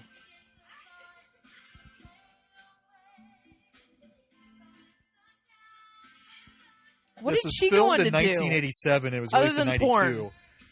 What, post Nirvana, mind you. So this was already dated when it came out. Yeah. What was it originally made for? That they Dana never used Plato. No, It but was, like what? It was.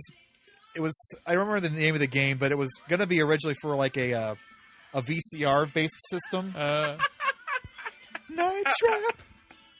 How on earth were they going to pull this off on a VCR like game? That's probably why. That's probably why they sat on the digital footage for so pictures? long, just because it was too complex for what they were trying to do with VCR. Yeah. Seriously, we never had a dance party, and we never had our own theme song, and I never, ever, ever played guitar on a racket. There's Dana Plato in the middle, R.I.P. It's very Robin Sparkles.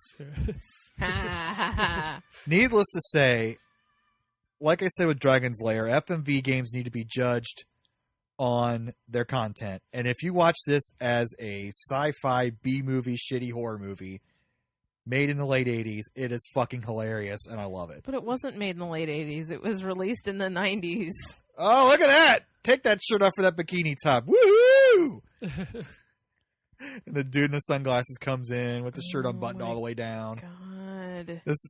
But it's MST3K great. I love it.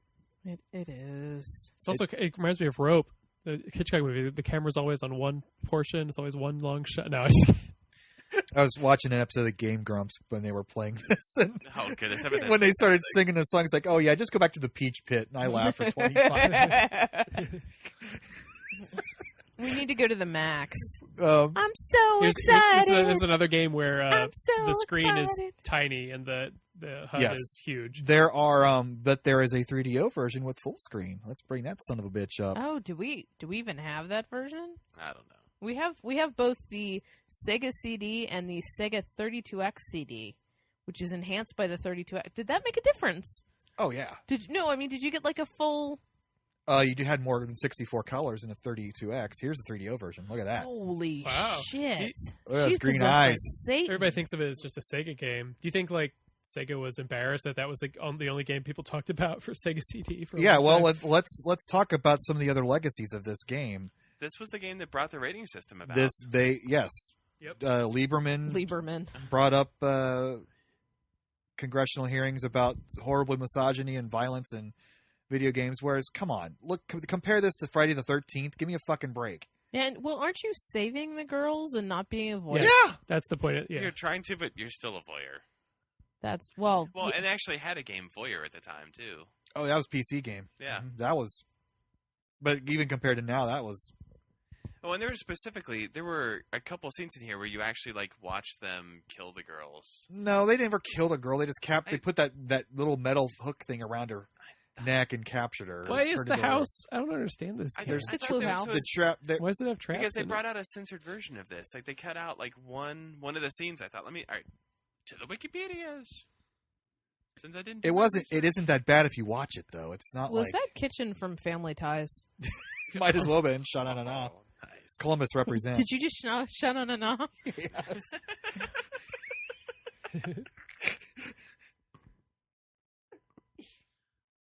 Let's try to bring up capture scene. But needless to say, I think obviously this was a flop. Sales-wise, the Sega CD did not take off. Oh. There was a lot of these style games made early on in the Sega CD, and none of them were big hits. Sewer Shark, and Ground Zero Texas. And Make My Video. Zombie. What the fuck was that zombie one called? I don't remember. But like the football game, Quarterback Attack. The boxing one. Slam City with Scottie Pippen and the Prize Fighter. Yeah. I loved Prize Fighter. That was one of the Sega CD games I had.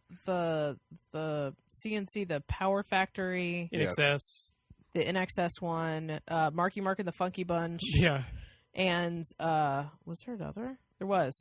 Oh, the but aren't those different though? Because you don't crisscross, yo. Do you interact with the video? Like, don't you just like? I don't yes, a lot of them. Like, they look the same though. They're all basically hit the button in the right spot. Okay. Even though Shooter one was. I've never played them.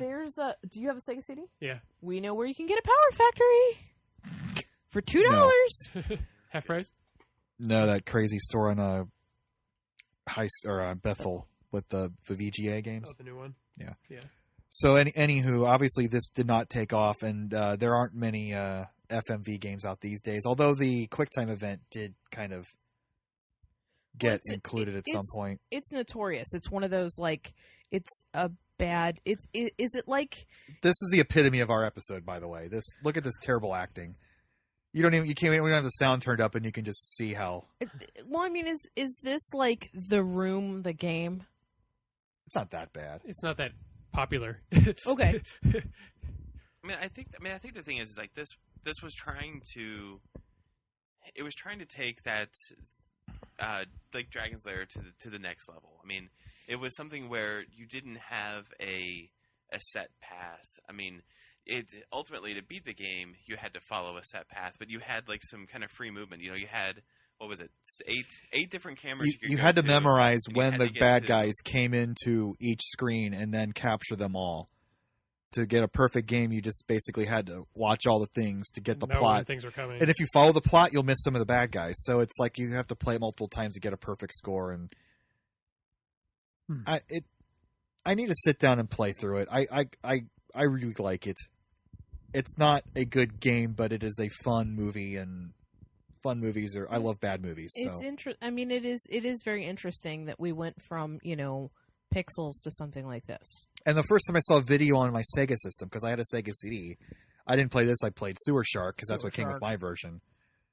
Okay. I knew the acting was terrible, but they couldn't afford that much, and they went out and fucking did it. And all right, I looked it up. There is there was a scene that they removed in the censored version, which apparently is a molestation scene.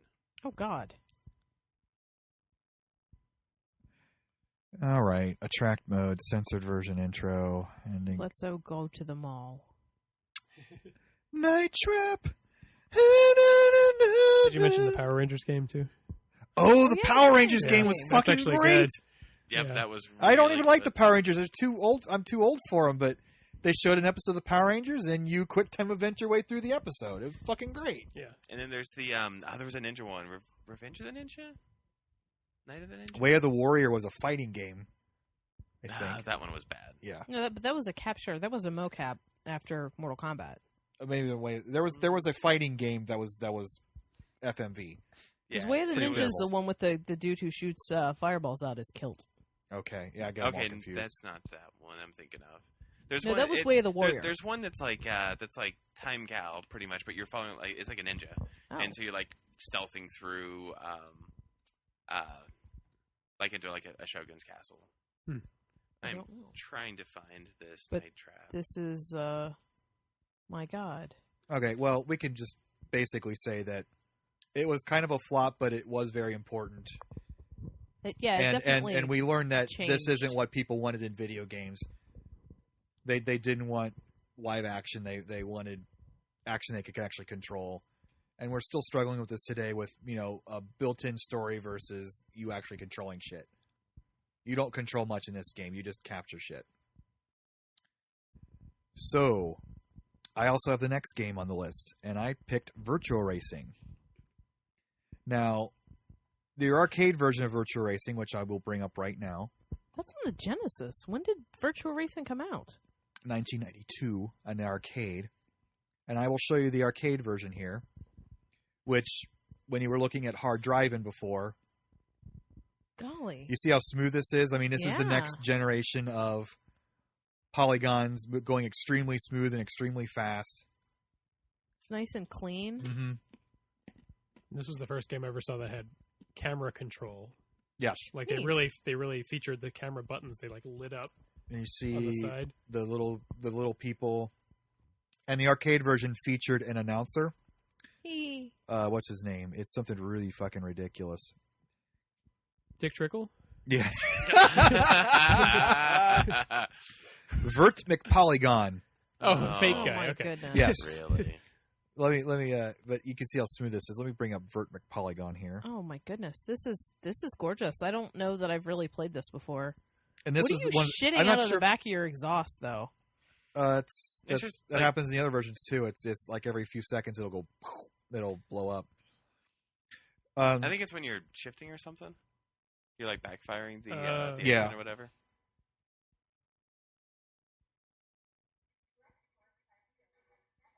It's got environments that are How interesting. do I freeze? Go back. Escape? Yeah, I don't. Yeah, it's shitting stuff out of the it back. froze. It got fucking great Chromecast. I like the Chrome. Don't bitch at my Chromecast. but it's been didn't working all stop my night. video. It's your laptop. So how was it when you did for the Genesis? Well, let's show Vert real quick because this was the. I'm not sure if it's the first game you can link up to 8 units, but it was one of the first ones that did that. And then you could have your 8 units all racing against each other. Then you had a 9th unit that was just showing action from all around the race, Hmm. and it has a little announcer guy. Should I turn the volume up? Yeah, so this is the 9th featuring so it's showing like random camera angles of the race action going on. Yeah, I've got. Look at this guy in the upper right. That's Vert McPolygon. Hey, this is Vert McPolygon. Oh my gosh. What's up, everyone? So Vert Does he Polygon looks like No. shit. Oh, but okay. Who are they kidding? I'm alive and kicking. the racing looks great. I mean, on the Genesis, this is really impressive. This This is get you the exciting This race. is the arcade, though.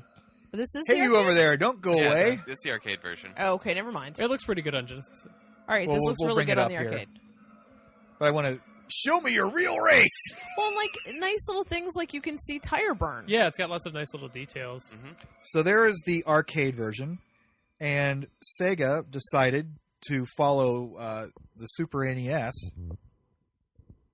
and port this to the Genesis, and they used a special chip to do so called the SVP chip. The what? SVP. I'm not sure what that stands for off the top of my head, but it we got a Boing. and it was a $100 cartridge. Wow. Not feasible. But here we go. It's not anymore. Compare that to what we were just watching before. And compare that to hard driving. Yeah, I mean, It's a fucking miracle. the frame rate is really, really good. It's on like this, 15 frames a considering- second. Did you pay $100 for this card? I did not. I Okay. rented it. That's the thing. I think Sega knew that it was going to be expensive, but they had a built-in audience of Rent- blockbusters around the country that would all buy a copy. That And makes when they sense. charge $100 for it, they don't lose money on it. Not Right. like today's model where you lose money on all your sales. Mhm.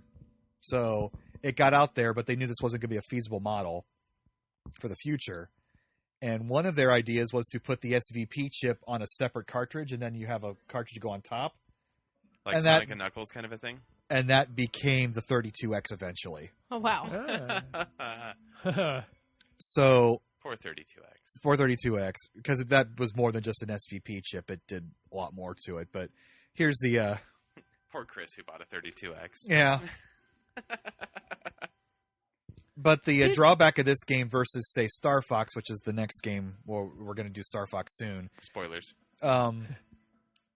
This just had the 3 tracks and you're just racing. It wasn't like a fully fledged... What are you foofing out of the back of your exhaust? That's what F1 cars do, apparently. I don't... They foof stuff out of their... Yeah. Yes. It's like fireworks or confetti. It's like when you like backfire in the engine. They're You're probably not supposed to backfire in a super duper car. It's virtual racing. It actually happens in real racing. It's in the game, even though this isn't EA. I'm so confused. That's what happens. So virtual racing, was it in the arcade? Was it you had to buy like 4 of them or something? Like no, you could have a single unit, but you can Okay. link them up like Okay. GameWorks did with Daytona. Did the same thing. yeah. Was the Indy Genesis 500. version multiplayer? 2 players. 2? Okay. yeah. It was 2-player like horizontal split screen, right? So technically impressive game. You can say, look, we can do the shit that SNES is doing too, but wasn't a feasible strategy. But the strategy of racing games in 3D, they're all 3D now. Yeah. And you can see how it's The it's motor race noise driving sucks. done better. Yes, and it's actually fast, and it's it's fun. It looks fun. Responsive. This was one of the first ones where you really got a sense of speed out of it. Yes. So Vert McPolygon's my new hero, though. Oh, Bert. But you do have to give it a success flop. I'm sure they didn't lose money because of the Blockbuster thing, but because we got the 32X out of it. Oh. And this didn't even play on 32X. They had a different version Yes, because the chip messed up the 32X or something. But there was Virtual Racing Deluxe for the 32X, which had 3 different cars and 5 tracks, and Wasn't it not as good as this one? that was better. Was it better? Playing this game with a stock car is much easier too because you could drift better. Oh, nice. It's pretty fun. Wasn't there one of the games that went from Genesis to 32X and degraded when it got to 32X? Not that I can think of. No? All right. I'm not a 32X expert by any stretch. 32 expert. Yeah. So I've done a lot of these early games, as you can see. The next game is Flashback by Tatton. Boom. I love Flashback. I had to goad him into So picking much. this because he was like, well, we have to do bad ones. It's like, no. No. You love Well, the flashback. No, I wasn't going to count this because I was really, I was hung up on 3D, 3D rendering, and I wasn't taking into account the Dragon's Lairs and the other stuff. What was the best okay. version of Flashback? Genesis. Really? Yeah. Wasn't there like a 3DO version or something? Or Yeah, none of them felt as responsive or as quick as the Genesis version. Well, we what's the Genesis best? is haven't my What's the favorite best one. looking 500 version? yet. Because I want to put up a video. Honestly, Genesis. Okay. I love the Genesis version. Interesting. Have you tried the Amiga 500 version? We have the system. We just don't have the unit. I have Or not. the game. I have not. That's the one version of the game we don't have. We have every other version that was released in the States. So these was it photorealistic or pre-rendered graphics? So here's the thing.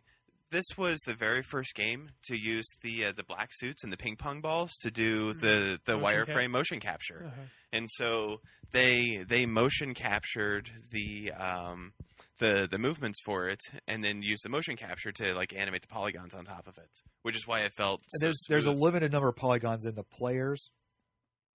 Yeah, We're watching this intro movie right now, and those look sort of Rotoscoped. I guess it's polygon. Yeah, those are Yeah. polygons. Absolutely. it has a rotoscope feel. It looks animated, but there's not black lines This looks around like the a CDI characters. game. Just kidding. Take on me. This was really, really neat. It was, And the animation was super smooth. Mm. If I remember, once we get into the gameplay here, after you get thrown out. what most people remember are the Out of This World and the Prince of Persia is when they remember this, and this was really a successor of those. But Right. the motion capture on it really just made this so much more fluid. And I think this was one of those first ones that really helped to kind of like break the mold out of. So is he polygons? Because it looks like it looks like just a drawn background. This version, at least. The backgrounds are drawn, but he's motion captured. So he's. And there's polygon cutscenes that you don't control, obviously. Yeah, he's polygon. I think he's polygoned and pre-rendered. Either way, it was a very impressive game back in the day, and it was released on every fucking thing. One of your everything mild collecting goals back when I first met you was to buy every version of Flashback. You're still working on it. Yep, I am. Amiga 500. Yeah, the Amiga version. There was a Game Boy version that was a prototype, but there's a ROM floating around, so it exists somewhere. Oh god! And then they just re-released it in HD, which I grabbed the demo and I wasn't impressed with it. So this is a genre of game. I wonder if Good Deal Games ever did anything with it, because I know he did an Another World on Game Boy Advance. That'd be wonderful. Yeah. I wish there was more of this type of game. There was the Oddworld games. There was the genre kind of died, didn't it? There was the one for PlayStation that was I forget the name of it, but it was very similar. Because the controls weren't very tight. There was intentionally loose. I would consider this a tactical side scroller. Thank you. That's a good description. Because you had to be, you couldn't be because it's more puzzle oriented than action oriented. Right. Every movement had to be very deliberate. And it was nice. I liked it. Like it was, you thought about it. Yeah, you had to think about your movements, or you had to plan what you're going to do on the next screen, or pull out your gun, because it takes time to pull out your gun and shoot. Yeah, and you have to holster your gun to do anything else. Yep, exactly. Yeah. But so this never. There were some of these games on the PlayStation, like you said, so it was sort of successful. And they're all pretty good too. Yeah, this is definitely of its era. Limbo is similar a little bit. Which Limbo, one? It's like an Xbox arcade game, but not as good, not as tight. Like the problem is that this genre really died as the hardware got better, and they could really just make more fluid platformer games. Mm-hmm. And then with 3D platforming right around the corner, this kind of thing was abandoned. And I mean, it didn't come back until probably, arguably, things like Splinter Cell and stuff like that. But even those were more. But those were tight controls too, so you would start to think about what you're doing. But maybe Metal Gear? Would you consider maybe Metal Gear like a tactical kind of in the same vein? I guess, but it doesn't. But you could brute force it though. Too. You could, and that had really tight controls. It was still an action game, right? So yeah, it did kind of die. This is of its time, and it's really not going to come back. And it's great. There was a sequel to this. Blackthorn is in this too, right? Yeah, Blackthorn's the same kind of style. I don't think Blackthorn's as refined as this one is. Right. Fade to Black is the pseudo sequel of this, and it's awful. But this one, I think, really. I mean, it's funny because, I picked it as an awkward adolescence, kind of selection. But I think it's probably like the best of its genre because of the still frame capture they did, because of the ping pong capture. Yeah. Awkward titties. And pimply faced. Like one of the prettier kids in class. All right. So the next on our list is Star Fox for the Super NES. Interesting thing about this game, I'm sure pretty much everybody knows about this one. But to other than being the first 3D game on the Super NES, well, like with the Super FX chip on the SNES, and having like an actual playable great action game in 3D, which you never expected, in 1991 when the Super NES first came out. I think it was their first attempt at new characters on the Super NES. Like everything else had been previously done on 8-bit, right? I don't know. I mean, I don't know. Not that Star Fox is one of my favorite characters, but I think Becky's a Nintendo expert. I'm thinking. Never really thought about that. But shit! Yeah, maybe you're right, because everything. I mean, because they appended characters to existing franchises, but no, this might have been one of the first. Because this was pre Donkey Kong Country. Yes. Yeah.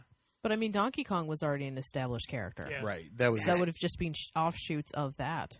Yeah, that's true. And I rented this and thought it was fucking great, and it's a full fucking game. It's not like, I love Virtua Racing, but this is lots of different stages, lots of different challenges, lots of crazy ass strange Easter eggs, like with the space whale and the Dimension X. And while they were making this game, they must have been worried though that it wasn't going to be up to snuff, right? Like, 'cause it ended up being really good, and very polished, but I don't know. It seems like a risky thing to even try. Yeah. I'm glad they did though. But they do lots of really smart things with this, and they worked really well within their constraints. Yeah. So like if you look at the ground, they use some shading on the ground to show Forward movement. But they're not actually really animating that shading. They're tilting it. They're tilting like the one image, but they're using they're like just animating the dots to actually show your sense of speed in there, which is smart because it can handle rendering that better than it could handle rendering entire all of the screen. solid like I rectangles. love this art style. I mean, it's that's the thing about the 90s. That's kind of one of the things I want to do this for is I love this flat shaded polygon look. And when like Virtua Fighter 4 when it came out on the PlayStation 2, they had the Virtua Fighter 1 mode, but they still had like the silky smooth 60 frames a second graphics. I thought it was the fucking greatest thing ever because I just love that look. It's the money for nothing. It's that really rudimentary. It's papercraft. Yeah, and it's right, and that's never gonna like how 8-bit graphics are like the cool thing with indie games now. I wish somebody would do something like this. Like a 3D game with this basic type graphics, but do it super nice and smooth and make it look good. Didn't have pop-up or anything. Right. I'm shocked that, they really haven't. Like, there's not the nostalgia for this since, the Nintendo 64 is the greatest console of all time. Oh,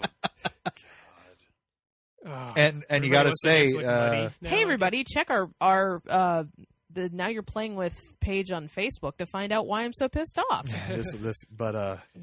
And obviously this was their first foray into 3D, and the Nintendo 64 was completely 3D, whereas Sega was not completely sure about it with the Saturn. Completely 3D. Well, and the thing is and like I don't think they did another 3D game with the Super FX chip that really matched this. I mean, the other ones they did were either trying too hard or just... Yeah, we'll get into that. And they made Star Fox 2 and never released it because they just wanted people to buy the N64.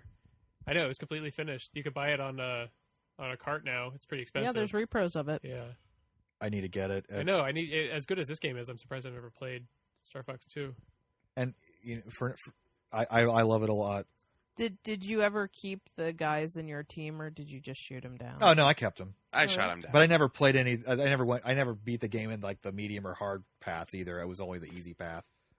The music is really good from this. I don't like the N64, so this may be the only good Star Fox game to me. Yeah, the N64 game was just so quick and just kind of boring to me. The DS version wasn't terrible. Star Fox Assault? Yeah. Well, but then they did like the Star Fox Adventures on the GameCube and just I still haven't played that much.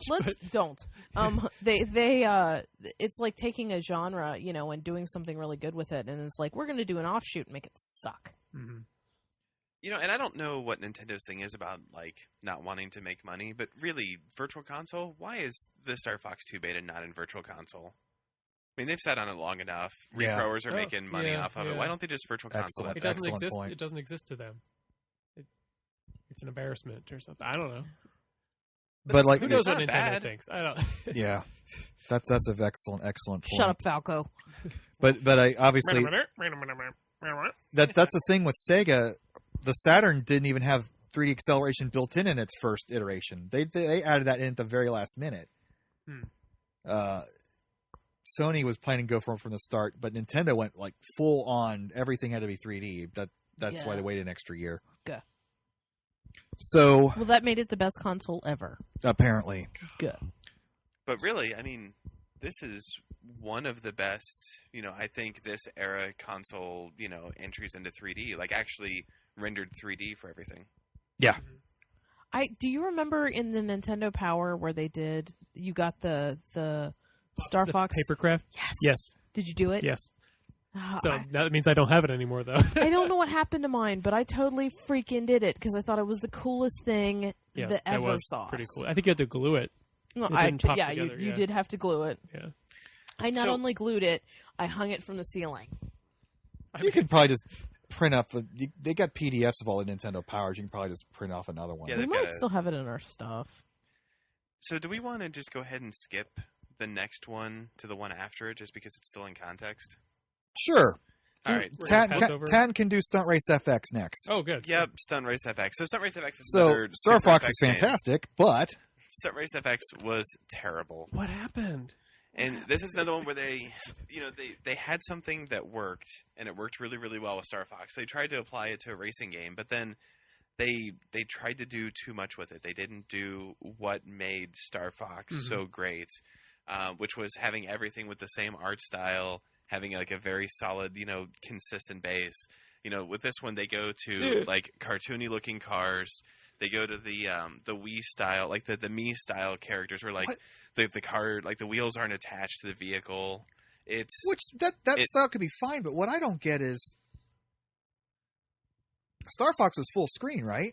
Yeah, Star Fox. This is letterboxed to like a motherfucker. Yeah, there's hardly any rendered. Mm-hmm. Is it because they're rendering the floor, like you mentioned? They didn't.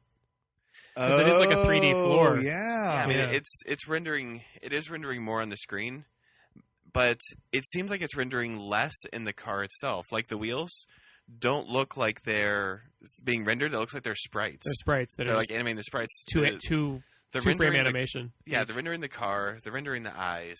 They're rendering the rest of the screen. The pop-up is just really, really bad. It's terrible. And this is enhanced with the chip. I mean, we just watched Virtua Racing, and we can all agree that was pretty damn good. Yeah, that can't even shine a light to Virtua Racing. And the thing is that Star Fox, the very first one, could. Mm-hmm. Like, I would argue that Star Fox, visually and graphically, is better than Virtua Racing. Yes. And this is, several steps behind that. And this was a full year afterwards, wasn't it? At least. Was it more than a year? No, it was a full year. Yeah. Star Fox was March of '93, and Stunt Race FX was July of '94. It's just an irritating game in general. It's something that it could have been really good, and it wasn't. Maybe the fact that it was a lap, and there was it had to render the whole level. Oh. Yeah. Like in Star Fox, you're just going forward; it's on rails, so and it just destroys everything behind you. Once you're behind something, you don't have to keep it in RAM anymore. Maybe that's part of it too. Well, they just shouldn't have made. But that could have been a design. Well, there's this little underwater part of the track. I mean, there were plenty of games at that time that didn't let you turn backwards. Right. Like that wasn't a foreign concept to gamers. Mm-hmm.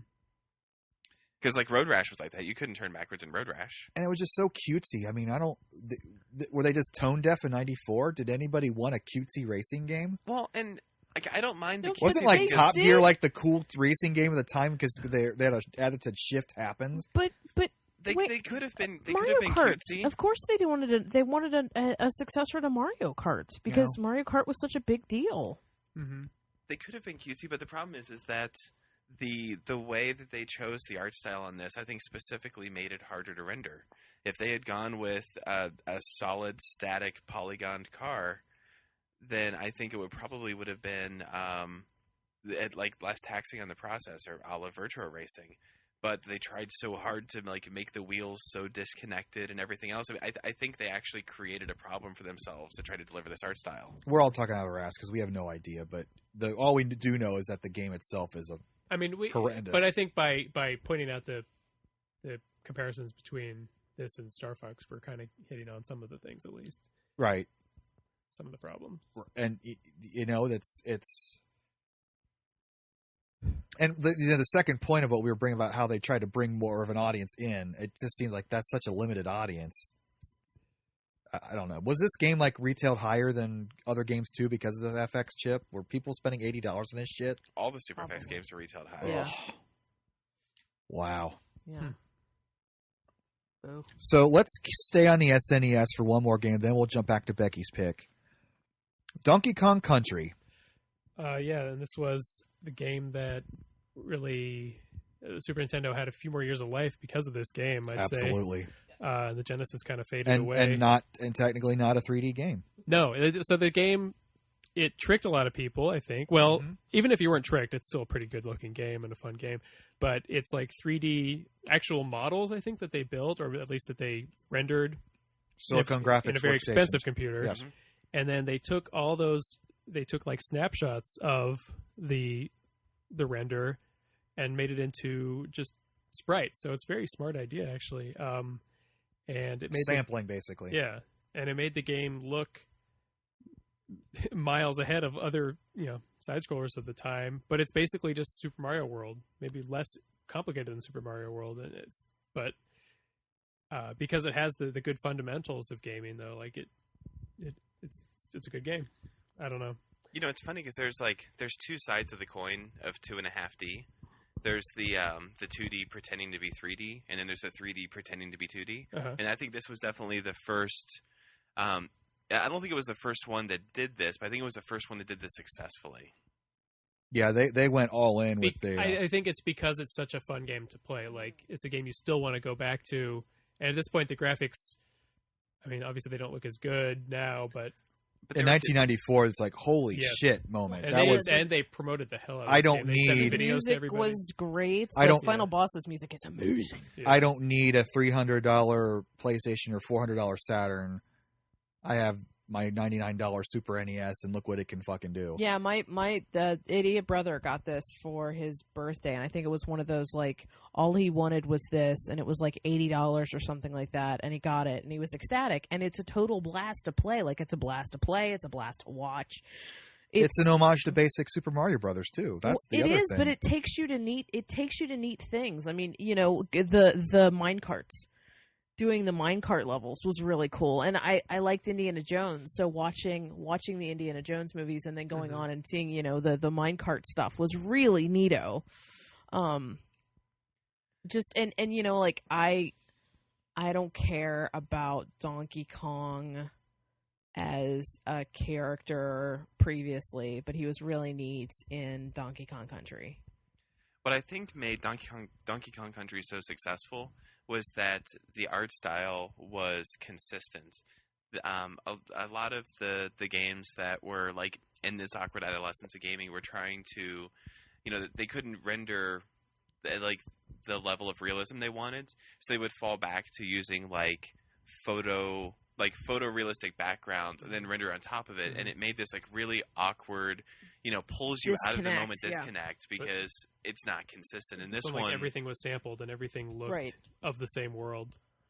It's almost like it was made out of clay, so, you know, like Clay Fighters or something along those lines, where, you know, you could almost feel the textures that they used to make it. Yeah, which is a lot of fun. Yeah, Chromecast isn't liking this for some reason. Or yeah, the I'm computer's changing not it to another liking video, but I think we're almost done with this subject.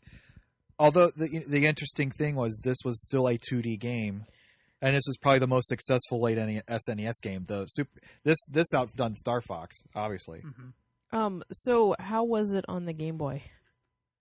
Do you remember they did it on the Game Boy? Okay. Donkey Kong Land. Yeah. And then they even put out Donkey Kong Country, a direct port. Yeah, they did for the Game Boy Color, which didn't have the right color palette to do it. Yeah. Just didn't have the oomph. It actually worked pretty well because, again, they just took the same renders or the same images, and the Game Boy could run it. So you didn't have both of the Kongs on screen ever at the same time. Okay, that was the one makes concession. Sense. But that makes sense. Yeah, it worked pretty well.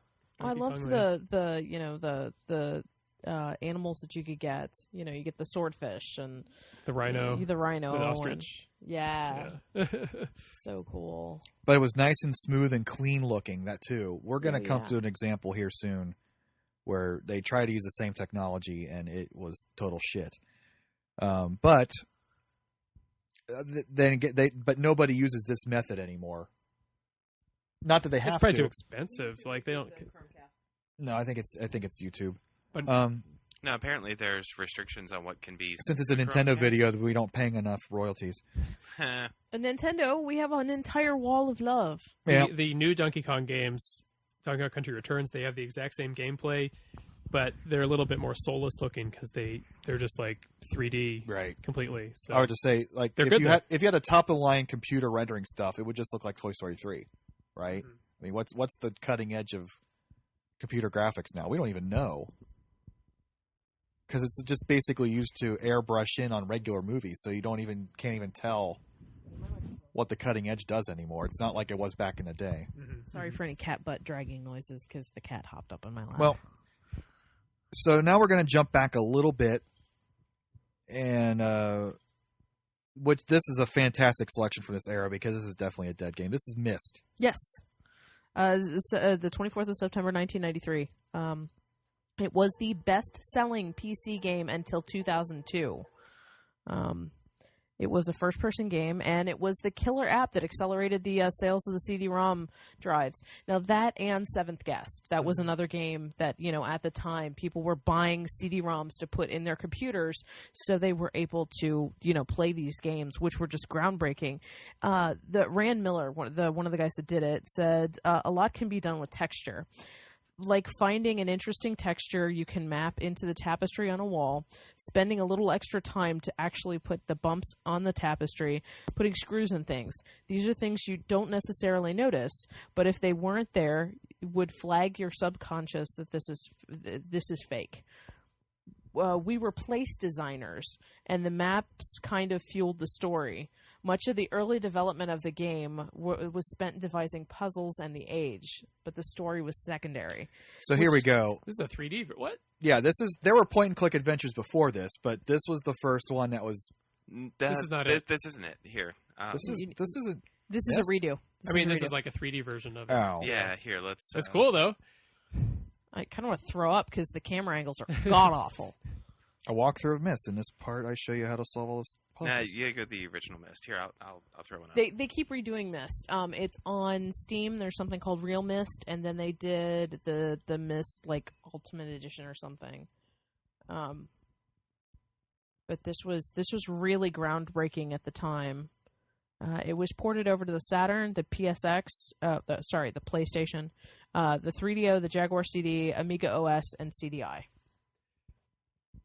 Hey, what? What did you do that for? Hey, Donkey Kong. Hey, we're back to this. We don't need to now. So Myst was like the first that I remember that just had that pre-rendered look that became known, like in Resident Evil and yeah. Final Fantasy VII. Final Fantasy VII, of course. It was pretty much. It was pretty much like, I guess, an interactive picture book. Yes. Mm-hmm. Where you go into Myst and it was really obtuse, really hard to understand anything. Yeah, it was deep. It was artsy. It was gorgeous. But it was smart because it knew that it couldn't render the full 3D Didn't have to environment. animate anything, so it just still shots, right?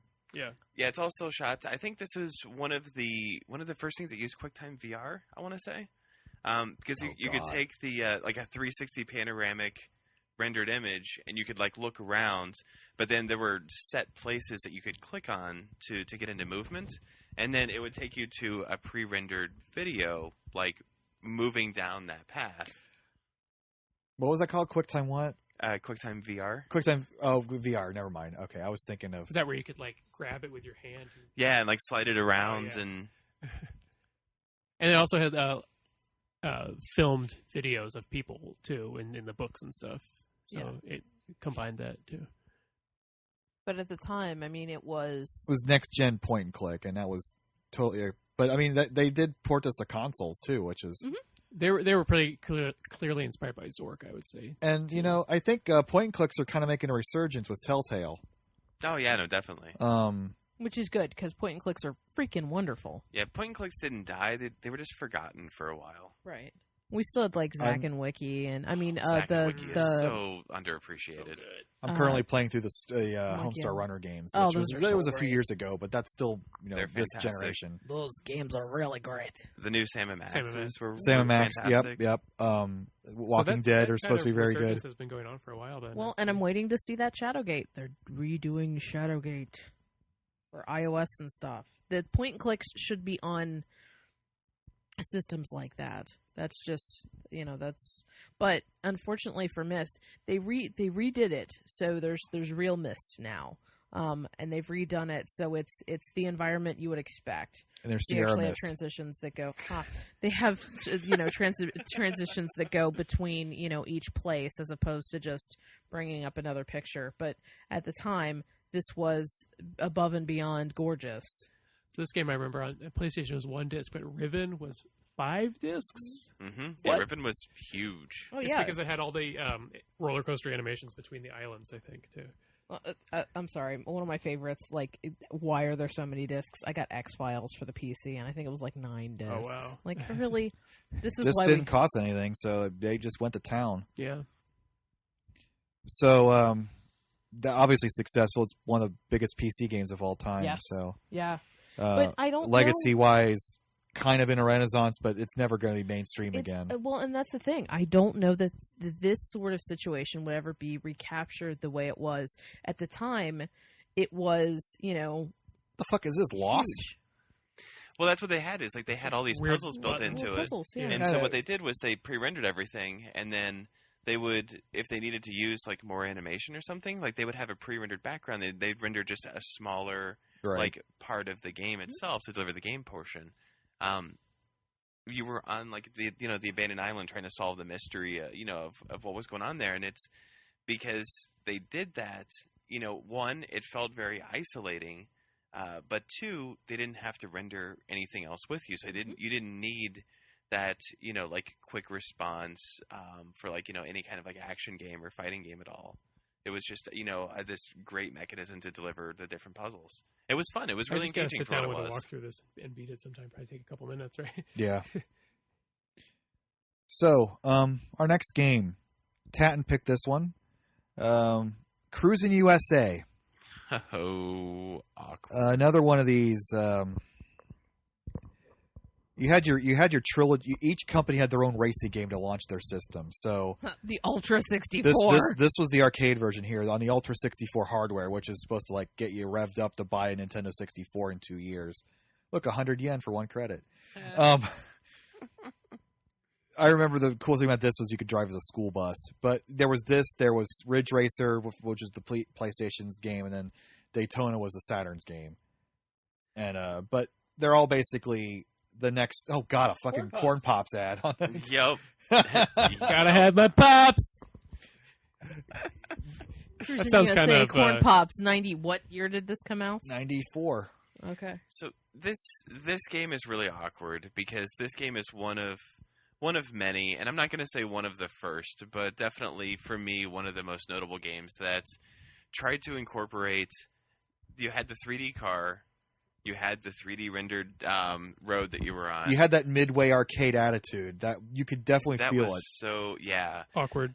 But then No, but it then worked you also great had in the arcade version. you had the Lethal Enforcers cardboard cutout baby, pictures look of at me. palm trees and stuff like that Uh-huh. that you just flew past, but clearly weren't being rendered, and so it just ripped you out of the environment you were in because it didn't feel right. Like there was this very clear divide between But in what was 94, 3D and what was 2D. well, let me bring up Ridge Racer. I don't think none of us chose Ridge Racer, so let me bring that up because I mean, look at those trees. Like you move and the trees just slide Yeah. on a plane, but they're clearly not a part of the racetrack. And it's not. I mean, we're just doing this because it's the trees itself. But if you look, there's lots of other things that are the exact same way in that. And it just was. I remember just seeing felt so see how awkward. smooth this motherfuckers are going. This is 60 frames a second. When I first saw this, this is real life. How is this going to get any more realistic than this? Now, the PlayStation version, Was still good. I mean, it was it's not as good, but as it wasn't this but- fucking smooth. I remember because I was at Ohio State and they had an arcade still, and this was in the arcade. And I was Where was the arcade? in the Ohio Union. Oh wow. Yeah, by the food court, but that building's gone now, let alone. There was no arcade when I was. No, it was gone by the time I left. Well, when I was. Sorry, never mind. Yeah, but I mean, this is. But I mean, look at that. I mean, that's just a photo of her. She's a cardboard cutout. He's a cardboard cutout. But look at that. Look at the 60. I mean, that was the end of the Adolescence. That's So when why you got into did they do adulthood the for trees? gaming. Did they think that the trees, it's worth it? It looks junky, but it also the trees look more detailed or realistic. Or I don't. They wanted to get away from that blocky look. They're like, look how realistic this game Yeah. is, and it's not realistic. It's terrible. Yeah, but I mean, this was Arcade Ridge Racer, and this was. I I mean- thought it looked realistic, which it doesn't now, just today's standards. But in 1994, holy shit, it's not going to get any better than this. It did. It did. It gets better. It And gets I mean, better. the only things that has that same effect that I was complaining about from Cruising USA are things that naturally make sense to be like cardboard cutouts, which are the road signs and stuff like I that. kind of want to throw up watching this. So smooth. They're just showing off with that plane flying over there. Yeah. And we don't need to bring up Daytona also. It's like, so we watched this. Now let's go back and let's watch that Cruis'n USA a second time after seeing how like smooth and fluid this is, and see just how awkward and clunky. Wasn't Cruis'n USA though more fun in the arcade as an arcade game? I think it was more accessible. And more fun. It had that midway attitude, which is what saved it. But you see how choppy it is. Exactly what you're talking about. Yep, San Francisco. Just see how like awkward all the images are on the side, because it's, you know, they're trying to be photorealistic and it takes you away. How desperate we were for N64 games, as I played a lot of this game. Yeah, well, plus it had a school bus, which was fucking awesome. You could drive crazy with a school bus. Yeah, the school bus was fun. You could double tap on the gas and do the like the dash or whatever. You knock people the hell out of the way too. Yeah, that's pretty. It had that midway attitude. It was straight up arcade racing. I mean, that part of it was fun. But then the N64 version. I think the N64 version, this pre-renders the car, doesn't it? We'll find out. It's been a while since I played it.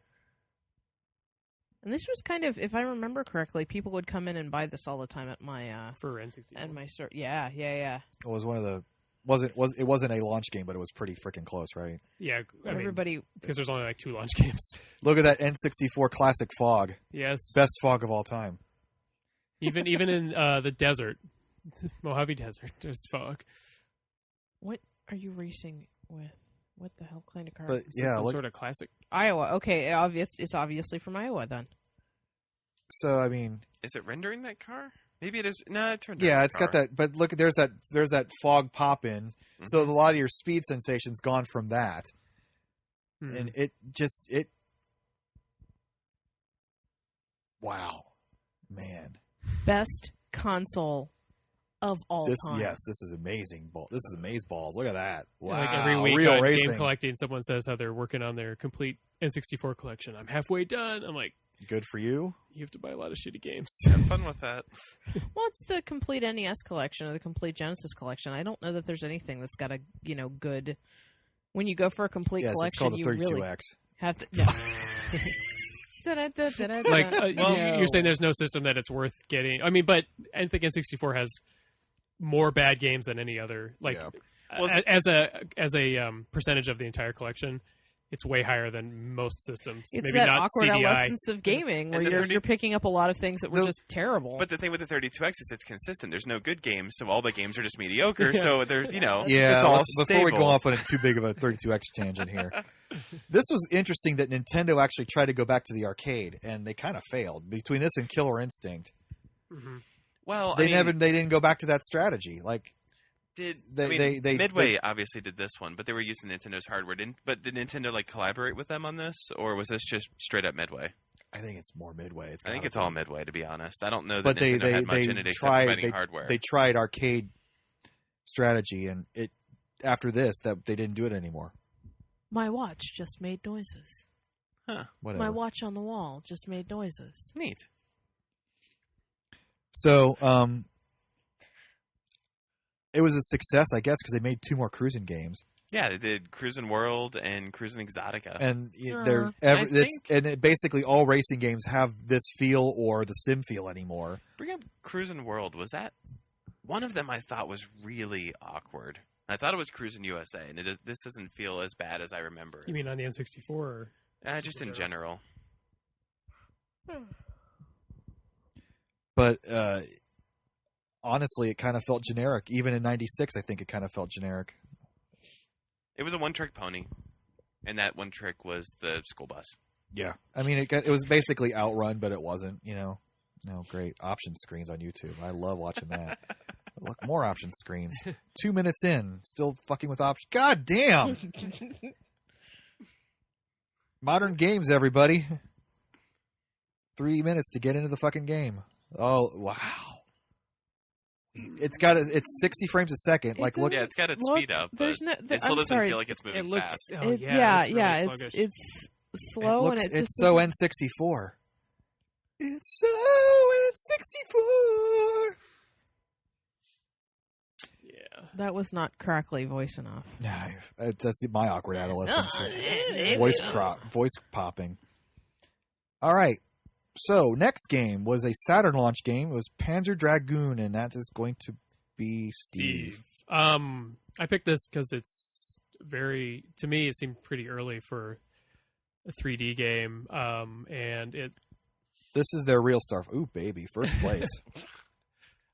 That's why actually, kids I are playing it back probably then. shouldn't have picked this because I don't know too much about it. I mean, I think it's on Rails, so it's like Star Fox. It can render stuff with great detail pretty well. Star Fox doesn't have great detail, but this one, since it's on a They try 32-bit to system, yeah, they try to add textures to it, and it made it a lot uglier. Unfortunately, it's like it was more technologically advanced, but because they added the ugly textures to it, it didn't feel like it was worth spending $400 on a system unless you had to convince yourself you were buying a good system. Kind of like when people who saw Star Wars 1 the first day and were trying to convince themselves it was a good movie. Oh, like me. Yeah. Let's get some. It was the first Star Wars I had seen, so that was my favorite Star Wars then. Yeah, great. Well, by default, yes, I guess. Yeah. So there we go. I don't know. It looks really nice. I think. The world, like the art style is gorgeous. Well, and there's stuff going on in the background. It's not just, plain nothingness. It's not green and blue. It's kind of like like a world of ruins or like Shadow of the Colossus. It's like an evocative world. It's a post-apocalyptic, but fantastic, but fantasy and based. It's pretty smooth. You move kind of slowly, but that's the style of the game, right? But it's a shooter. Well, and it's because it's on Rails. I think that by limiting the movement, then it gave them the ability to limit how much they had to render at any given point in time. Exactly. Now it's complex because you could look left and look right. You can look back too. And the music is fantastic on this.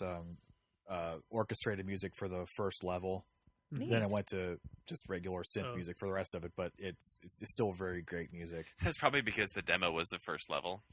Yeah, yeah. I have trouble avoiding things. In Paying like an orchestra to play for 45 minutes is a hell lot more expensive than paying for 10 minutes. So, was this on the Sega Saturn bootleg sampler? I don't know, but there was a separate sampler of just this game. Okay. And they also made a PC version of this, and if you pick up Panzer Dragoon Orta on the Xbox, you can play this the PC version, which is even better looking than this one. Nice. Better animation and stuff. Was this like their big? This was the game they wanted to be like the next Sonic, pretty much. Like they wanted this to be a huge success. We're gonna get into it, but at that point, Sega was basically like Geico. They were just throwing everything they could up against the wall to see what would stick. Mm-hmm. Well, and this feels like it was their tech demo to show look what rendered Saturn can do. Mm-hmm. But it's very ugly. It like this whole this is the awkward adolescence at its nadir. Just this ugly 3D, this ugly. When they left these ugly textures on gigantic polygons. It just yuck. Do the sequels look any better to you? Let me bring up 2. No, Orta was fucking beautiful. Yeah. Fun fact, I bought an Xbox only because I wanted to play Orta in the beginning. Like that was what tipped me over the edge. And the Saga was actually 3D. You could fly anywhere in it, so that was an looks RPG. Even more uglier. Yeah. So in this screen, it's 60 frames a second now, so that looks better. But everything, like the textures and everything, are still shit. Yeah, and see, they're using like that photo of clouds on the bottom, and then like rendering on top of that. That's so. But that let it do 60 frames a second, which I think is one of the key things of getting out of this stage. Because even shitty polygons look at 60 frames a second look a lot better than 15 or 20. But when you do that, you're back to 3D rendered and 2D cardboard cutout things just like shoved in, and you lose a lot of the depth. Looks pretty good. Yeah, I mean it looks better, but it's still the same ugly artwork, but because the animation is so much smoother. I guess I'm imagining myself playing it, and that makes it look better to me. Maybe I don't know. Because I think it plays really Although well. I can see Becky getting motion sickness from this smoother animation too. I'm kind of. However, I do think I want to see Roger Dean do paintings of this. Oh goodness! Yeah. Then here's some Saga here. But again, Saga wasn't going for action based. And you have Saga, don't you? I absolutely do, and I love it. You have a complete Saturn collection, don't you? I do, minus Daytona Netlink, which I am not going to find. And you have a complete Dreamcast collection, right? Except for Sonic Special Edition or Limited Edition. Didn't you get that? Yeah, whatever. Don't you have the disc? I have the but not disc. I don't have the case. That still counts. Yeah. This is just pre-rendered shit. Cutscenes. It's an The RPG. cutscenes are pretty bad. Have you played this, Steve? Yeah. You have? You beat it? I'm on the 4th disc. Wow. 4. Yeah. Wow. Is it fun? You really need a walkthrough for it, but yeah, it's good. I didn't, but I'm better than you. Well, unless you have Did lots you, of time. I wouldn't be able to do it today. How did you get it? Did you buy it? Yeah, Oh wow, got how it much? online. $230, Wow. That's not but bad. it's like That's good, $350 but- now, and that was like 4 years ago, 4 years ago. So here it is. You're on foot here, but you can see how. Well, I mean, when did this come out? This came out in 98 Okay. or 97. Like it was one of the last Saturn games. It was like near the end. extremely hard to find. I imagine. Yeah, they when it didn't. first They came didn't out. make too many of them. It was a short print anyway. Well, I mean, one of the games I picked is coming up quite soon that we could compare to this.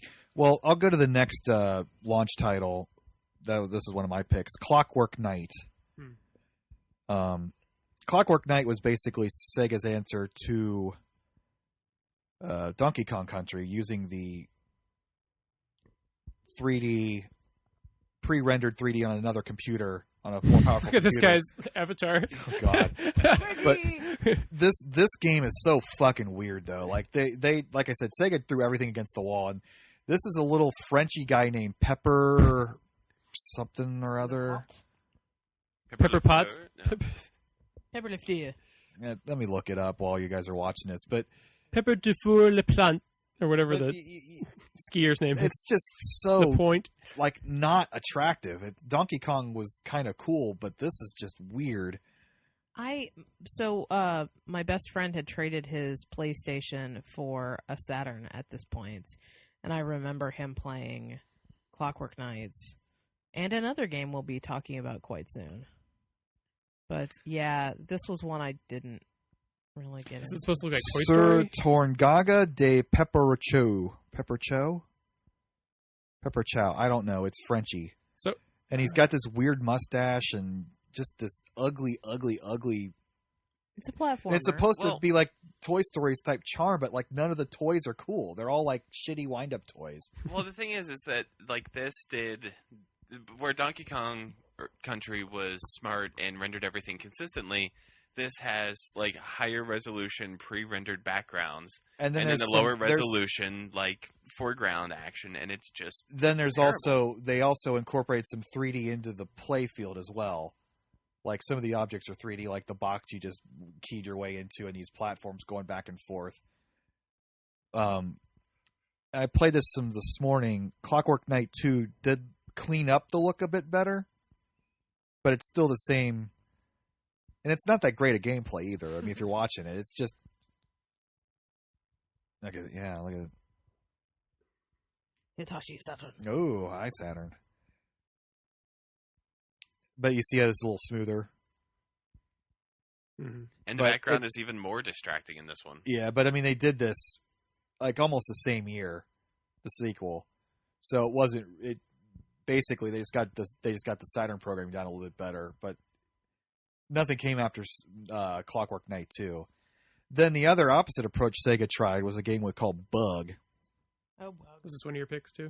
No, but it's related to Clockwork Knight, Mhm. so I'm just going to Yeah, it's okay. touch on it real quick. In the same vein. Bug used a 2D sprite for the character, so it's well animated, but then the worlds were 3D, but then you just kind of went back and forth into it. It wasn't like a free roaming go anywhere Super Mario 64 3D. So let's bring this shit up here, Mr. Bug exclamation point. Yeah, there you go. You see this like Oh, God. His life is bug juice. hilarious, huh? And he had attitude, man. Is this like a puzzler, maybe? Sort of? No, The it's just a 90s platformer. were Stupid. Must be played on emulator because the freaking out. background is freaking out and clipping and shit. But then they did Bug 2, which is pretty much exactly the same. So it's a platformer, but damn, This reminded me of Bubsy 3D, man. I don't. No, Bubsy 3D. Oh man, that's coming up here soon. Bug stop. Not a fan of the way that That was what Sonic Extreme was going to be. ugh, So kind of good thing they didn't release that. the set path sort of situation where you're just like, oh yeah, wait, you can be a dog. So it's funny though, because Sega was still throwing stuff against the wall during the Dreamcast era, but the stuff was good then. Like, was better. Choo-choo. Well, but Shoot they, Your Rocket, but Space there was, Channel, they never Sonic. they never replaced Sonic. They tried. Bug No. 2 definitely looks better than, I mean, albeit it's grainy as hell in the video we're this watching, YouTube but video. it's not that awful, little- one direction you can only go. I mean, even outside the YouTube video being like low quality, it's still the textures are still grainy. But it's indicative. I mean, that's the time period. It looks better than the previous one, though. Yeah, but both approaches, the Donkey Kong Country approach and then the 2D sprite in a 3D world. 3D sort of rails, it's not free roaming, it's just 4 directions. Neither one of them worked. Mhm. Neither game are memorable. It's just, shitty Saturn games. That's all you kind of think of Yeah, unfortunately. when you think of these two. And they both got sequels pretty quickly. But the PlayStation did have a kind of memorable thing, and that would be Jumping Flash, and that's Becky's game. Yes, but not memorable enough. A lot of people think of it as being one of the better games for the PlayStation, platforming-wise, and it's not really remembered. No. So Japan, it was released on the 28th of April, 1995. In North America, it was released on the 9th of September, 1995. It's a launch title. Straight up launch title. That was my birthday, and it's a launch title, too. It's completely 3D. It is 3D. First person perspective. It's the main character is a rabbit, and that makes me happier than it should because I like rabbits and robots, so that's fantastic. It's a very precarious 3D jumps going on here Yeah, too, where you it's- And you always look Bouncing. down. It's like Metroid Prime style. it's before it's Metroid a Prime. nice before you had analog control and everything. It was a nice mechanic to let you see where you're landing because most 3D Exit. Yeah, most of the 3D games at this time were like Jump of Faith because they couldn't like render and properly. even like first person shooters now where you can jump are still awkward as hell because you can't look down and look where you're landing. Whereas this one it lets you do it. I think it's a pretty attractive aesthetic. All the creatures are all Yeah. 3D and they're all kind of weird looking, but I mean they're all one of. I'd love an HD version of this honestly to Yeah. see what happens with better animation and. And honestly, this always made me think of Sonic. I don't know why, but I just thought like this could have been like what Sonic. I don't know, And they kept the world but it wasn't popular consistent. anyway, so it doesn't matter. What'd you say? I said they kept the world consistent in this. Like the art Yeah. style was consistent, Well, Yeah. which is nice. And they got 2 sequels, only one here, but the third Right. one was in Japan. And it looks the same too. Like the second one is pretty much exactly the same. They must have made them at the same time. Yeah, Yeah. that's what I'm thinking. They kind of Superman 2'd it, where they knew it was going to be a big enough hit that they Yeah. just went ahead and made a Yeah. second one anyway. And then the third one, which is like how many years later, it looks Yeah. pretty much the same too. But it's yeah. worth having 3 games of. Maybe so not the more. sequel was released the 31st of August 96, so pretty much like a year later. Yeah. And then the third one, Robert Mondu, was released in Japan on the 14th of October 1999. Yeah. That's a late one. Wow. It is. Was Robot? Robert. God, Robert. Thank you. Was Robert in the PlayStation's All-Star Fighting game? I hope so. Oh, that's a really good question. I don't know wonderful. that. Let's take a look and see. Probably not in the States because we don't know what it is because America. I'm just sad because it seems like it's a great game that is ignored. Mm-hmm. And it's, But the I- style and lots of things they did in this are still used today, obviously, because Yeah. they went all in with 3D. It looks weird. It's of its time, but I think that this one is actually playable today Yeah. versus Bug. right.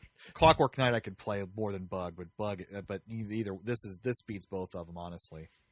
No, it doesn't look like they put the rabbit in there. Okay. Did you pull up Rabbit Mandu? No. You. You should throw that up there. We've been talking for a long time. We got a lot of games to go, so we're going to try to sort of fast forward this a bit. Tatton's next with Virtual On. All right. So Virtual On, for me, was a really important one because as they were struggling with trying to figure out how to texture things, the textures were looking really awkward. There were a lot of games that would take the Japanese, like the mecha, the giant robot genre, and they would continue to use the flat color shading. Here's the arcade version, by the way. This looks fucking gorgeous. That Whoa. is beautiful. That's got to be running on an emulator that's rendering it at a higher resolution than the Yes. arcade. That's too pretty. Anyway, what they did was they designed like giant robots that could be flat shaded, but it would look like it was like a nice, good, consistent image. Because they did it that way, they were able to keep a very high frame rate. They didn't have to use the gross textures. They could use Looks almost some of the cel-shaded gross almost. textures, and yeah, no, it does definitely. It's one of those cases where they use the limitations to build an art style out of, and I think this made it very, very successful. And there's lots of games that do this. There's this game. There's Cyber Sled. They did some texturing with it, but not as much. The Macross VFX series on the PlayStation was a really, really good one. But I think Virtual On really was the one that I think did it the best. Let's look at the Saturn version here after watching that beautiful work. Can't imagine this one to be as good. Is this a harder to find game on the Saturn now? Yes. Not super rare, but it is harder to find. Okay. I kind of want to talk like Pretty the cheap. I got 3D games, like $5. mech games, were like one of the big. They became huge once 3D came out because there's like Iron Soldier on the Jaguar, Mech Warrior games. You know more about this than I do, Tad. But like, what are some of the other? Like you're talking about Macross and Yeah, I mean, I mostly followed the Japanese ones. So for me, it was all like the Gundam series, the Macross series, the Cyber Sleds, stuff like that. T-Mech, I think, was another one that was over here at 32X. Yeah. But I don't know if it was if it's the same style as this one or not. They tried it with Cybermorph, but oh my god, they did such a terrible job with it. well, Cybermorph was more Star Fox.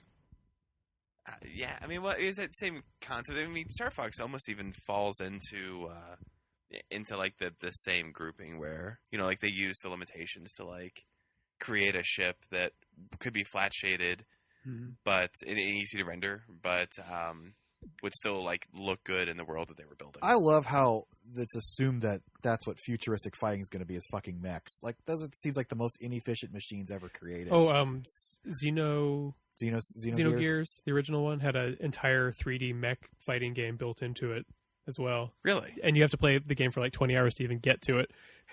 Oh my gosh. Yeah. But mech games, I guess in general, I guess Steel Battalion is the newest example.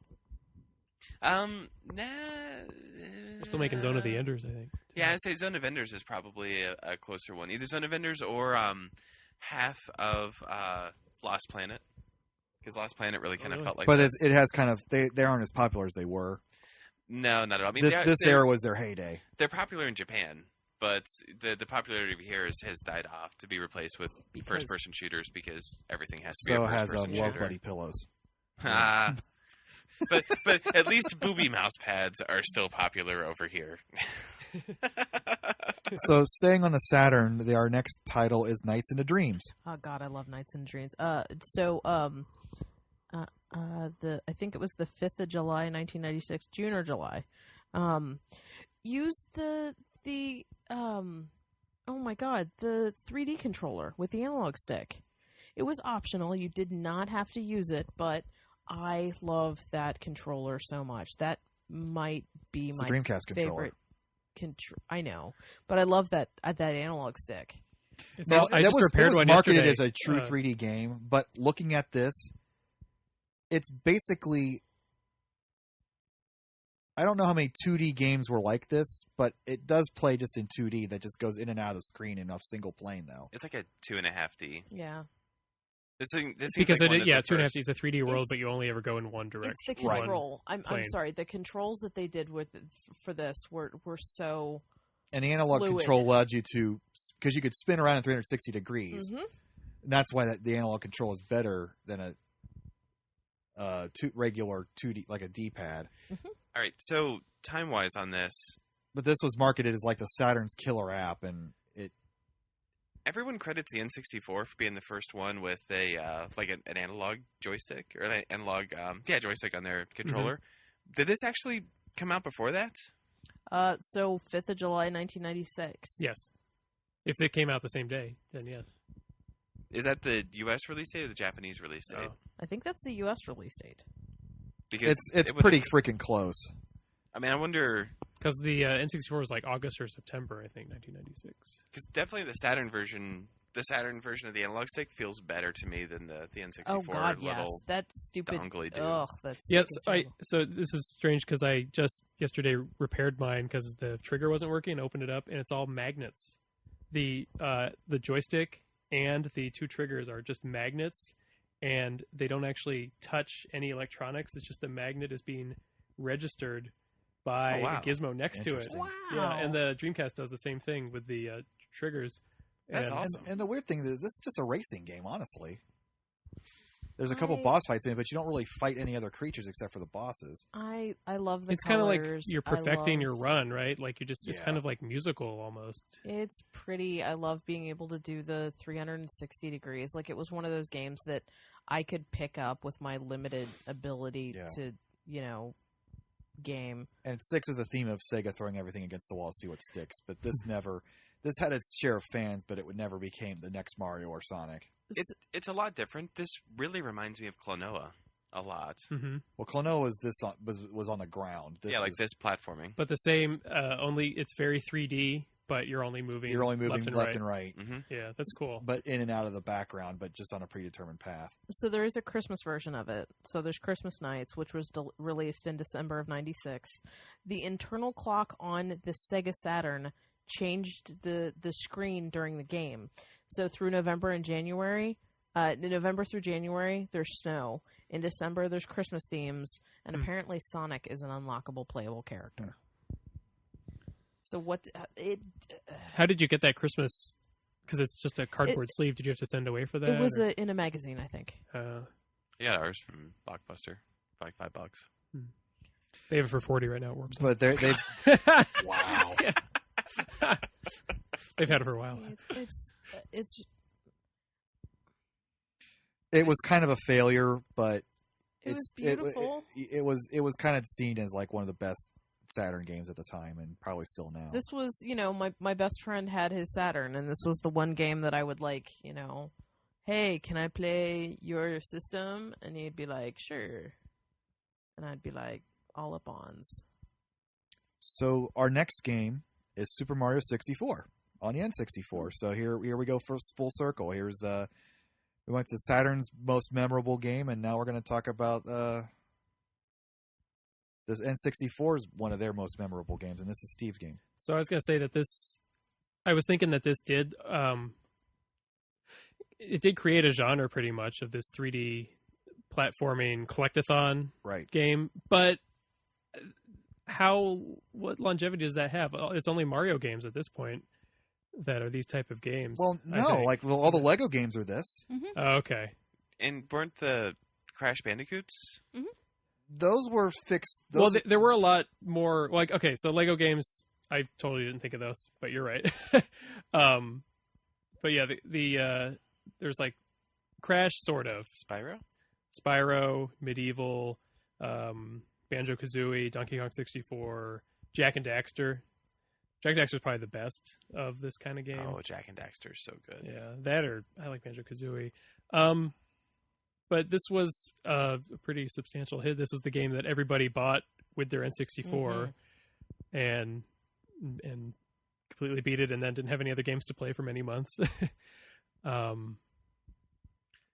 As much as I hate on the N64, I remember the first time I played this, and I was like, this is amazing. Like, somebody got 3D right. Yeah, it works. I think it's kind of harder to play now than it was then because the controls have been kind of perfected on later games, and also it has that N64 look to That it. horrible N64 look. Yeah. It's not grainy. It's like there's Vaseline on the lens or something. Well, it's because for two reasons. One, they instead of just using the rendered blocky textures, they like shaded the textures, which made it look even worse. So it just everything just looks blurry. But they also they couldn't render and get the frame rate and everything with like in 640 by 480. So they rendered it 320 by 240 and like stretched it to 640 480, which is gross and terrible. Mm-hmm. And that's probably all the games on the system, right? Are like that. Yeah, Stretched out. Yeah. So obviously success, and obviously lots of things have been made since then. But it definitely is of its time. You're not like all these games are of its time. They're not going to be remade today. This is a game, though, when it came out, that everybody said this is the best game that will ever be made. Mm-hmm. Yeah, this is. And this made This the was Nintendo the kid that 64 got straight A's in high school and couldn't cut it in college. as much as I say it got parts of Mario right, but it's just kind of wide open, and compared to like a really tightly designed 2D Mario game, Yeah. like this just has a lot of open space that doesn't really like. Look at this. Where is he going? Like what? Yeah. but I think the thing that really like the big thing that came out of this, I think influenced everybody, was the third person camera controls. Because even though they didn't have the second analog stick, the 4 camera buttons really like provided the same capacity as what an analog stick would do in digital form. Like, you know, that to be able to control the up, down, left, right, and the panning for the camera and everything, they're still using that today. Like nobody else that I can remember did that as properly as this one did. I think this one like really set the standard for how that worked. I know, and there was games like Super Mario Sunshine. There was games 8 years later that couldn't get the camera right. Yep. Still, so it must have been. So our another one of mine. Next game is Tomb Raider. PlayStation Tomb Raider. So this was the game that I thought was, well, this was pitted against Super Mario 64 at the time. This is more adult. Which that's unfair. It's totally different. I think it's a tactical platformer. Like, oh, this looks really nice. What is this? PC? Okay. This is a game you had to. It says PSX long play, so I wonder if it's emulator. I don't remember looking this good. That's got to be an emulator. No, that's. Anywho. Anyway, Becky, come upstairs. Come upstairs. What is it? Oh, up against the wall. Hey, Daphne's tits. But this game, Callback. it has a really high learning curve because there's so many moves, but it has to have that many moves for the amount of things they want you to do, and the moves are pretty complicated because it's a very exacting game. It's all built on these cubes, these squares or cubes, and every move you make, you can predict. You know exactly where you're going to go once you know how it works. They did a good job of, it's called Tomb Raider. It takes place in tombs, so there's always a ceiling. It's a woman. It's a woman. That was new for the most part. What did she just murder? A wolf. Ugh. Yeah. There's a lot of, not a lot of, but there's some nature murdering in this game, just to give you a little bit of stuff. There's tigers, there's crocodiles, Cougars. lions. She's a cougar. She is now. But this is a game. Talk about a game that's still playable. I play this game all the time. I never could figure it out, but I couldn't figure out Mario 64 either. So It was I'm out. it was always entertaining to watch her swan dive and break her neck. Mm-hmm. I could never get into this. I tried a few times because everybody, like all of my PC gamer friends back in the day, loved it, and I tried multiple times. It is I can't do extremely complicated, and I wouldn't have been able to play it to begin with without some hints, because you don't even know how the game works really until you're really told some things. Like some of these switches, you can't even see them on the wall. So like, this is pre DualShock as well, right? yeah, it's all. So I'm sure that camera is really fucking awful. But this is one you can't control the camera; it moves around with you. Yeah. Oh, actually, you can. Sorry, you hold a button. You have to be standing that makes still. it great. That's great. Yeah. Yeah. Yeah, that's how you get boobies. And everything they got right in this game, they kind of failed in the later ones. They tried to make them like in cities or where people are, but there's no people because it can't. doesn't have enough memory to show you people. So, But generally, it was successful because it's Laura hugely Croft was successful. probably the face of the PlayStation. Yeah, And it was more Crash adult. Bandicoot, too. One of the faces of the PlayStation. They had trouble finding a face for the PlayStation. They did. No, Yeah. they found a face for the PlayStation. I found a face for the PlayStation. And his Face name is Wait, so you guys don't like Tomb Raider? That's crazy. Like, Bubsy. No, oh, did you Bubsy 3D. did you pick this? I did, because this is definitely the what awkward happens adolescence. when the awkward adolescence is this kid This is the went kid to that, prison. like, yeah. This is the kid that, like, in 8th grade, like, crapped himself during gym class or something like that. This is the Ralph Wiggum of like your high school years. Oh God, he's underwater. Wonderful. Who got this far in the game? Oh, as if you don't know, Bubsy is the Poochie of 80s video game or 90s video game mascot characters. He's they made an artificial attitude with him. They put an exclamation point on his shirt, and he collected balls of yarn. And he had 3 games, 2 on the Genesis Super NES, and he had 1 exclusive on the Jaguar. And then they decided to put him 3D. Accolade. Go, guys. And I don't think it's a coincidence. By 1999, Accolade was out of business. So this game is lots of flat-shaded polygons, and it's no camera control that I can think of. I think you have to rotate your character to rotate the camera. Very, very slowly. You have And to it be gives you motion stopped. You have to sickness. be stopped completely, and you just kind of swivel around on your heel. You have I kinda almost wanna no rock. depth perception. Oh, dude, you can't see what the floor. This is the first game that's giving me motion sickness today. And it's bug style too. Like, I mean, No, it's probably rendering Bubsy, but it's moving him like he's pre-rendered. Yeah. It's just everything about this is wrong. And All you since see- we don't have the voice turned up, you can hear his obnoxious voice, like every a hairball or a yarn ball. Get the little faggot back again. So what could possibly go wrong? No, that was kind of cool compared to his voice in this game. I don't know who they fired and brought in for this one, but Jesus Christ, There was nothing about this game that was good. What just happened? And this game Did he just fall through the world? Maybe. All of this is bad. Was it as glitchy as what it looks like? Yes. No, I think there's like a highlight video, Okay, but- gotcha. highlight quote unquote. But It it was is as hard to bad. play as it It's not good. It's absolutely not good at all. And but you know what? As much as we shit on Bubsy because it wasn't a great 2D game and it was the horrible 3D game, there were a lot of franchises that did not make the jump to 3D well. Castlevania, Castlevania in 3D was terrible. Sonic, Contra. Frogger. Oh. Actually, that's more the rule is that the game the series did not make it to 3D. I would say. Right. Well, I think if there's one game that really just symbolizes what we're trying to portray with awkward adolescence of gaming, I think this game doesn't. does it? I think it does. I think Oh, it this. does. I think this just like embodies everything that was like how bad it was moving from 2D to 3D and how bad that early 3D was. Mm. Here's one that's kind of interesting. I wouldn't have picked this, but Steve picked Wild Arms. Oh, okay, yeah. So now how is this awkward adolescence? Because I remember this game being just kind of a 2D RPG, like early on the PlayStation's life. Okay, so Kind of a continuation of what Square was doing on the SNES. when you're moving around, when you're on the map, well, not on the map, when you're on the in the dungeons, it's completely 2D, like Final Fantasy VII, and it looks like a Super Nintendo game.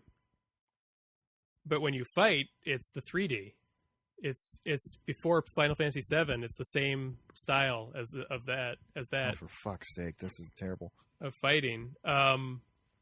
But the problem with the game is you want it to all look like the 2D game. Even back then, I was like, well, this 3D looks ugly, and they're just doing it just to have 3D. And I thought the fighting should just be. See, that's this looks pretty- really nice. yeah. Yeah, this looks looks like this Super looks super. Nintendo. This looks like Super Nintendo Saturn quality. And imagine if the entire game was like this. Now let's, if you fast forward a bit, maybe a couple minutes, we'll get to fighting. You have to go through all this still. This also had 3 distinct styles. The opening cinematic was really nicely done. That was gorgeous. Like anime. And he's going to fight soon in this. And then, but they're all distinct. It doesn't try to combine any of the 3. And there's horrible load times for when you go into the 3D fighting. So every time you fight, oh, classy. yeah. Okay, Here we go. Here we are. Load. Well, sometimes it's longer than that. Dun, dun, dun, So this is dun, before dun, Final dun, Fantasy VII, dun. but it's pretty similar. Were Sony forcing 3D at this point? I remember reading that. I don't know, like when Castlevania came out, they were saying how weird it was that was allowed to come out.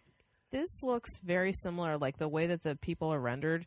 It looks like what they had done with the Final Fantasy VI characters. Yeah. Where they were going to make another game and they had rendered them in very That much with the N64 size. demo. Yeah. Oh, yeah. So I just think it's an interesting game because it's so separated, and it kind of completely straddles the 2 worlds there. Yeah, Well, it's almost 3 like they worlds, I mean, forced the 3D 3 into it yeah. because they were told to by Sony or somebody. Yeah. Or that was a Sony game, wasn't it? Did they Yeah, publish that? it was a first party, wasn't it? Yeah, Sony and Mediavision or something, or was the I think it said at the beginning, or Intervision. I don't even know the name of but yeah, it was published by Sony. But we all know how that evolution worked out for the PlayStation 1. We might talk about that in a few minutes. But next game is Robo Pit. Oh, yeah. So Way to go, Tatton. I should have brought this up when I was talking about the other mech games, because this is one that it did the mech version of it really bad, because even though it tried to use its own art style was just really gross. RoboPit was on what? This was on PlayStation, Sega And Saturn. There might have been some other stuff in Japan, I'm not sure.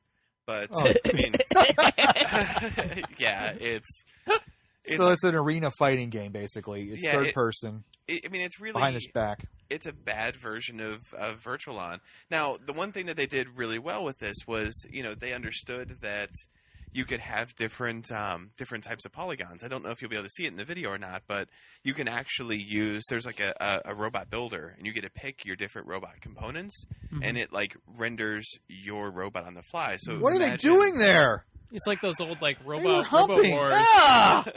It's like a praying mantis, like pulling it in and stabbing it. Well, if the Remember Praying those- Mantis, you're supposed to kill your partner It's- after... Those competitions See, where like- like MIT would build robots to fight other robots. Yeah, I mean it's the same thing. It's like you got to pick like your different components of. So you can pick the different types of weapons, and You can steal the there's arm. the base body type. That's like the terrible thing you made out of Constructs the other day. Oh yeah, Because Scorpion. the concept of what they were doing was good, and I think that this ended up like being pulled off better in Custom Robo. Didn't they make further a... on. They made a sequel to this, too, didn't they? Yeah, there was RoboPit too. Oh, fuck. Yeah. Was this popular? Maybe in Japan, but I wouldn't think so here. Ugh. This is No, awkward. This is- RoboPit 2 is on the PlayStation, I think. yeah, but this is just awkward. This is totally this is just shitty 3D gaming right here. It's the same as Bubsy. I mean, it's perfectly portrays this awkward art style that is not immersive and not fun. So this didn't get it right, but let's go to something that did. WCW NWO World Tour for the N64. This got it so right. Because up to this point, wrestling games were pretty shitty, let's be honest. There isn't that many memorable 2D wrestling games. We're the only wrestling fans in here, you and I, so we can... So this will be you and I talking about I this. liked the old wrestling from the 80s. But, I mean... But they were all LJN games, so there were yeah, no good they were games. terrible. But look, I mean, Well, look at this. pro wrestling. This is N64, and it's doing it right. I mean, it's. And of course, it's a review, so it's not going to have a bunch of footage. But What was nice about this was that they did the best they could with the character models. Now the character models are awkward, but the shading on this was actually kind of good. They tried to put like a photo of the person's face like on the rendered image, and that was really awkward. yeah, a lot of sports games did that. Those were awful, where it was like a flat plane. A flat face, yeah. Yep. GoldenEye. Yep, exactly. But where this really excelled was that it held a very good frame rate, and they built a very good gameplay engine out of it. The The grapple 3D was system actually really good. helpful too. It wasn't. I mean, these are still considered the best wrestling games ever made. Yeah, I don't know that I've ever played a wrestling game that's as fun as this is. It could be a good old-fashioned Hulk Hogan. That's fantastic. Well, this was Hollywood Hulk. Hulk. Well, I guess Oh, you you could can't be- pick his yeah. you could pick his outfit because this is right when he changed over. It's at the end, hence the NWO title. And the nice thing is they didn't try to render too much, so they could give all of the processing power to just rendering what And look, was in it's the smooth, ring. 60 frames a second or more than 30 at least. I mean, that's beautiful animation. That's The why this background is terrible because Yeah. it's 2 frames. You know, the background's terrible, but to be honest, as you You were don't look at playing it. it, you never really saw the background. Like it was only when you were like a spectator did you really like Nor did the should you. background take Is it this out. Aki Engine? Yes, yeah, all of these, the WCW NWO World Tour, Revenge. NWO Revenge, and then the WrestleMania No Mercy 2000. and WrestleMania 2000. Yeah, they were all Aki Engine. And there was something Is this all one pro. where you would build up your special moves like it was a real? You had to like build momentum in order to be able to do the special move. Yeah. Were there unlockable wrestlers, or could you play everybody from the starting gate? I don't remember. There's the series went on there, got more and more. This was the first one, so it's kind of limited with the number of wrestlers. But wasn't there a creator wrestler in this too? Yeah, there was a creative wrestler. They just got it felt like it was really playing a wrestling game. Like it really, all the moves translated really well. The gameplay was fun and engaging. It was just so good. Like this really for me, of anything, if there's anything that gives me nostalgia for N64, it's those 4 games. And this is when wrestling was at its peak in the late 90s too. So I mean, it just worked perfectly. It's one Wasn't of it those, good enough? Good enough. It's good enough. It wasn't good enough for you. this. I'm just not very good at it. Tatton got it. Were you doing a Goonies thing? Yes, I was because Cyndi Lauper did a Lauper. video with a wrestler. bunch of wrestlers. Mm-hmm. So that was a 3D game that got it right, and it's probably never come back from it to its peak.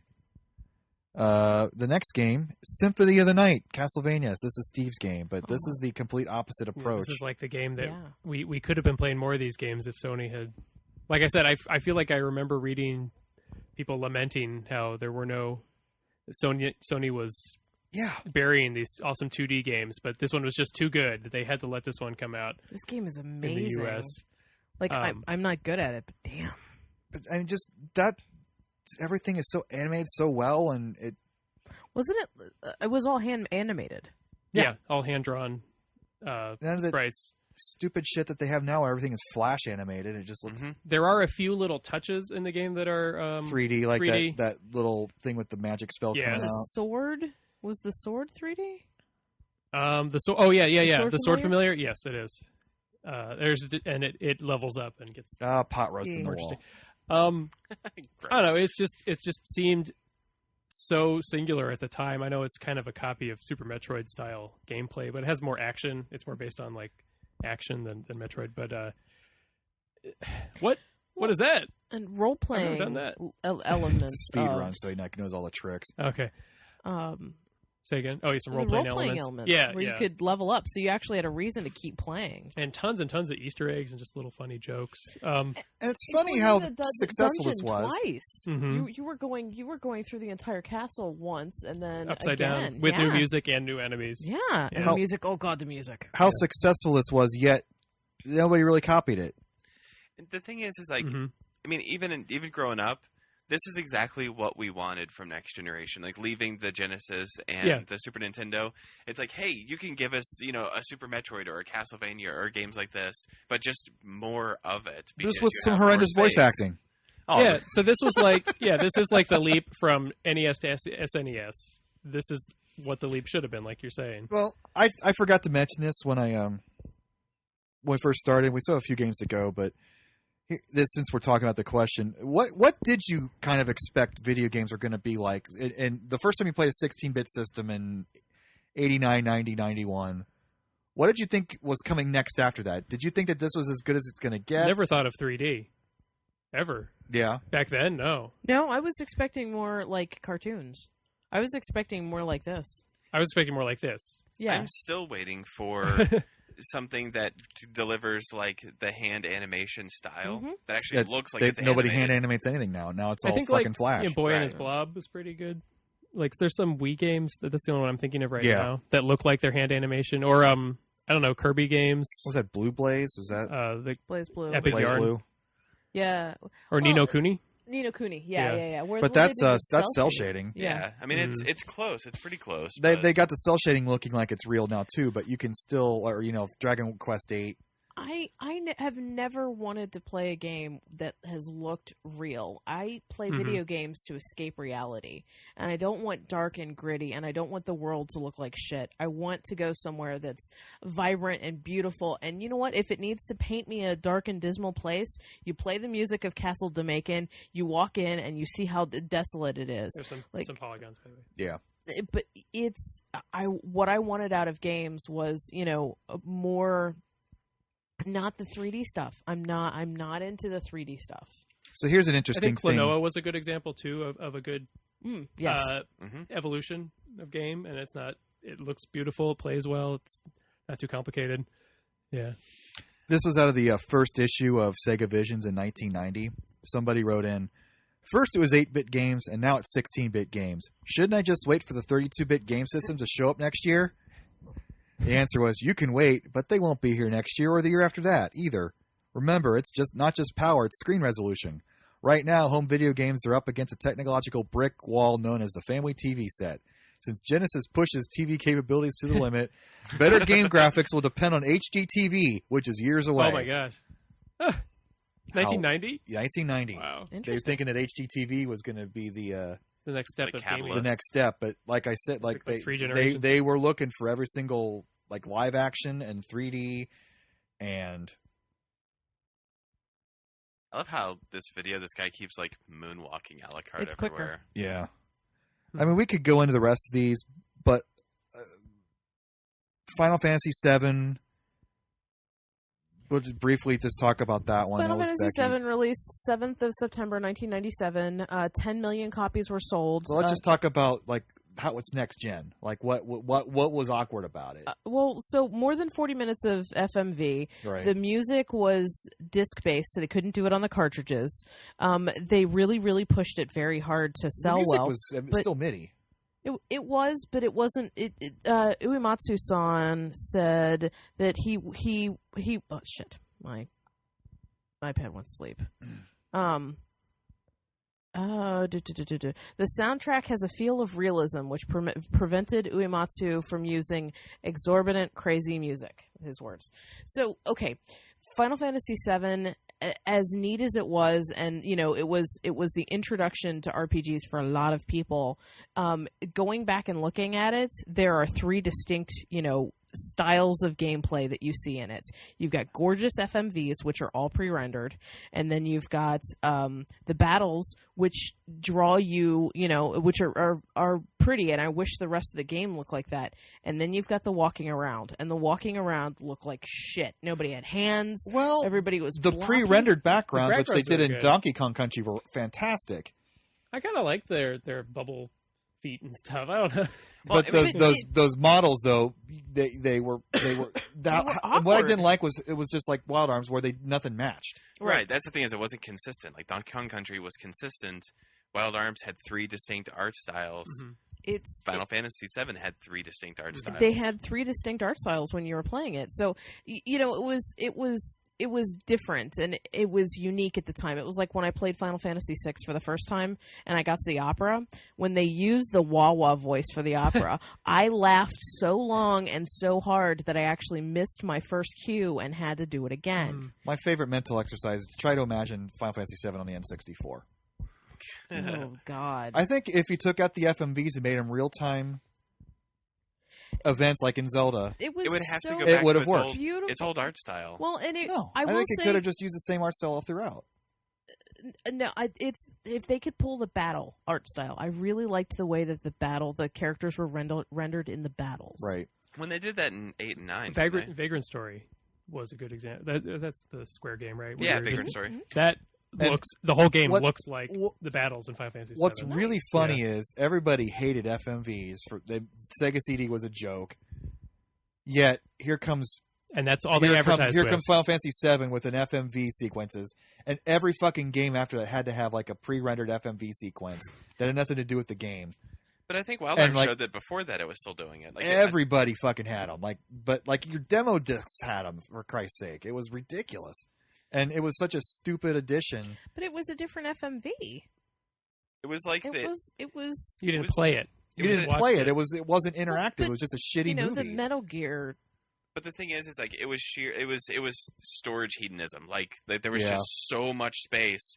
Let's just fill this disc with everything we can. That sold the game. Didn't need to. But that was this. And sucker this people was into thinking game that sold was the doing PlayStation. That. Yeah. Mm-hmm. It was 4 discs, which was crazy because that was something that I was used to cartridges, so we had more than one disc, and I had to use a memory card. And that was when PlayStation 2 came out, what people said was all the games are going to look like the FMVs, but you play them, which would have been nice. Well, it didn't look like that. Yeah. That year was the year we got. My parents got it from Biggs. That was the year we got our PlayStation. We got that for Christmas. That's so funny that you mentioned the 4 discs. That actually brings up a great point. The whole the marketing aspect of how good a game is based on its size switched over from this is a 32 meg game. This is a 24 meg game. Now it's this is a 4 disc game. That's how great it is.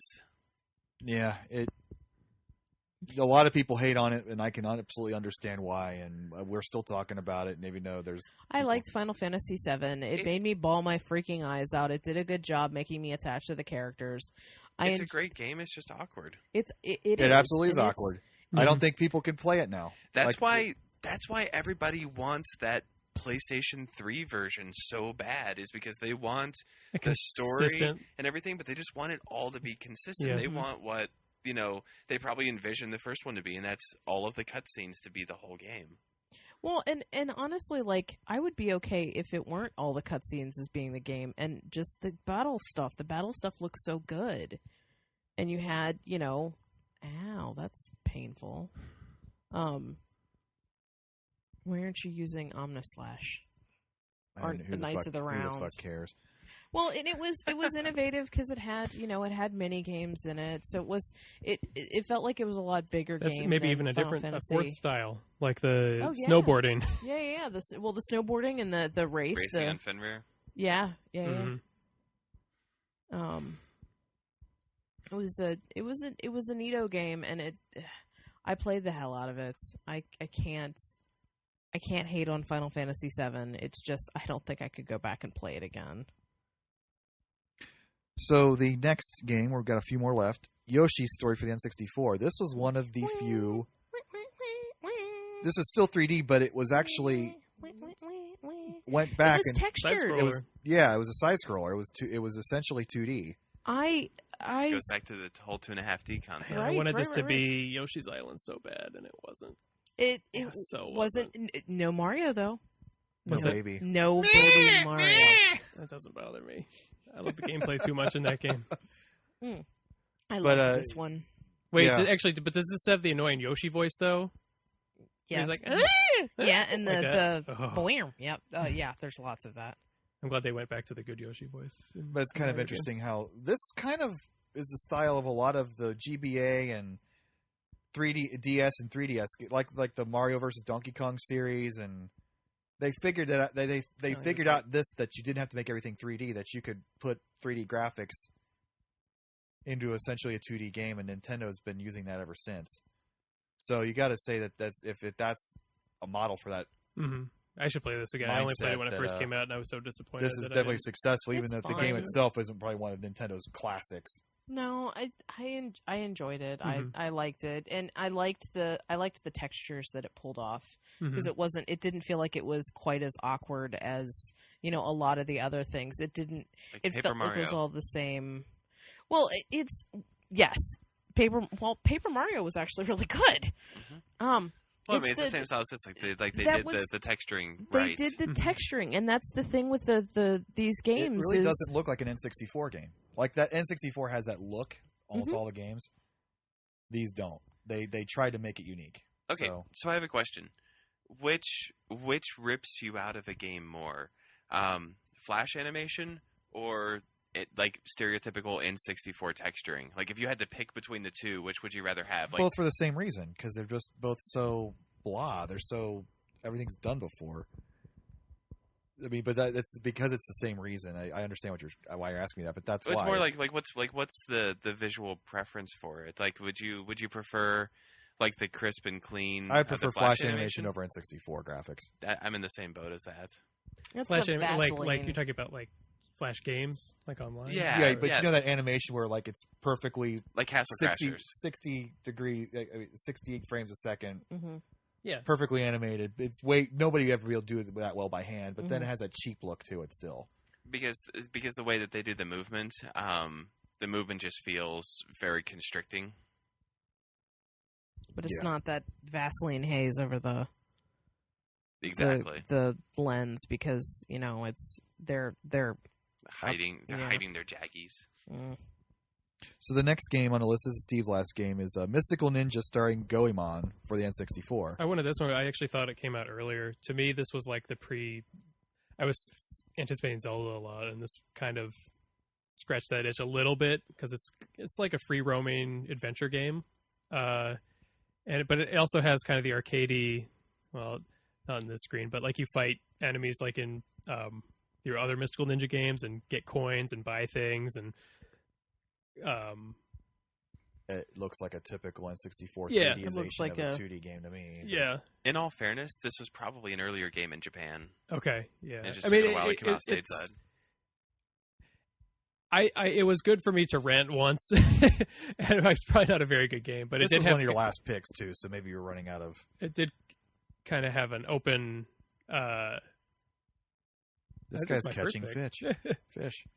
Oh, was your first pick? Yeah, Oh shit. has an open world to it. I don't know. I don't. Yeah, We don't have I much see to say this about kind this. of. I see this on the mature end more than the adolescent end, honestly.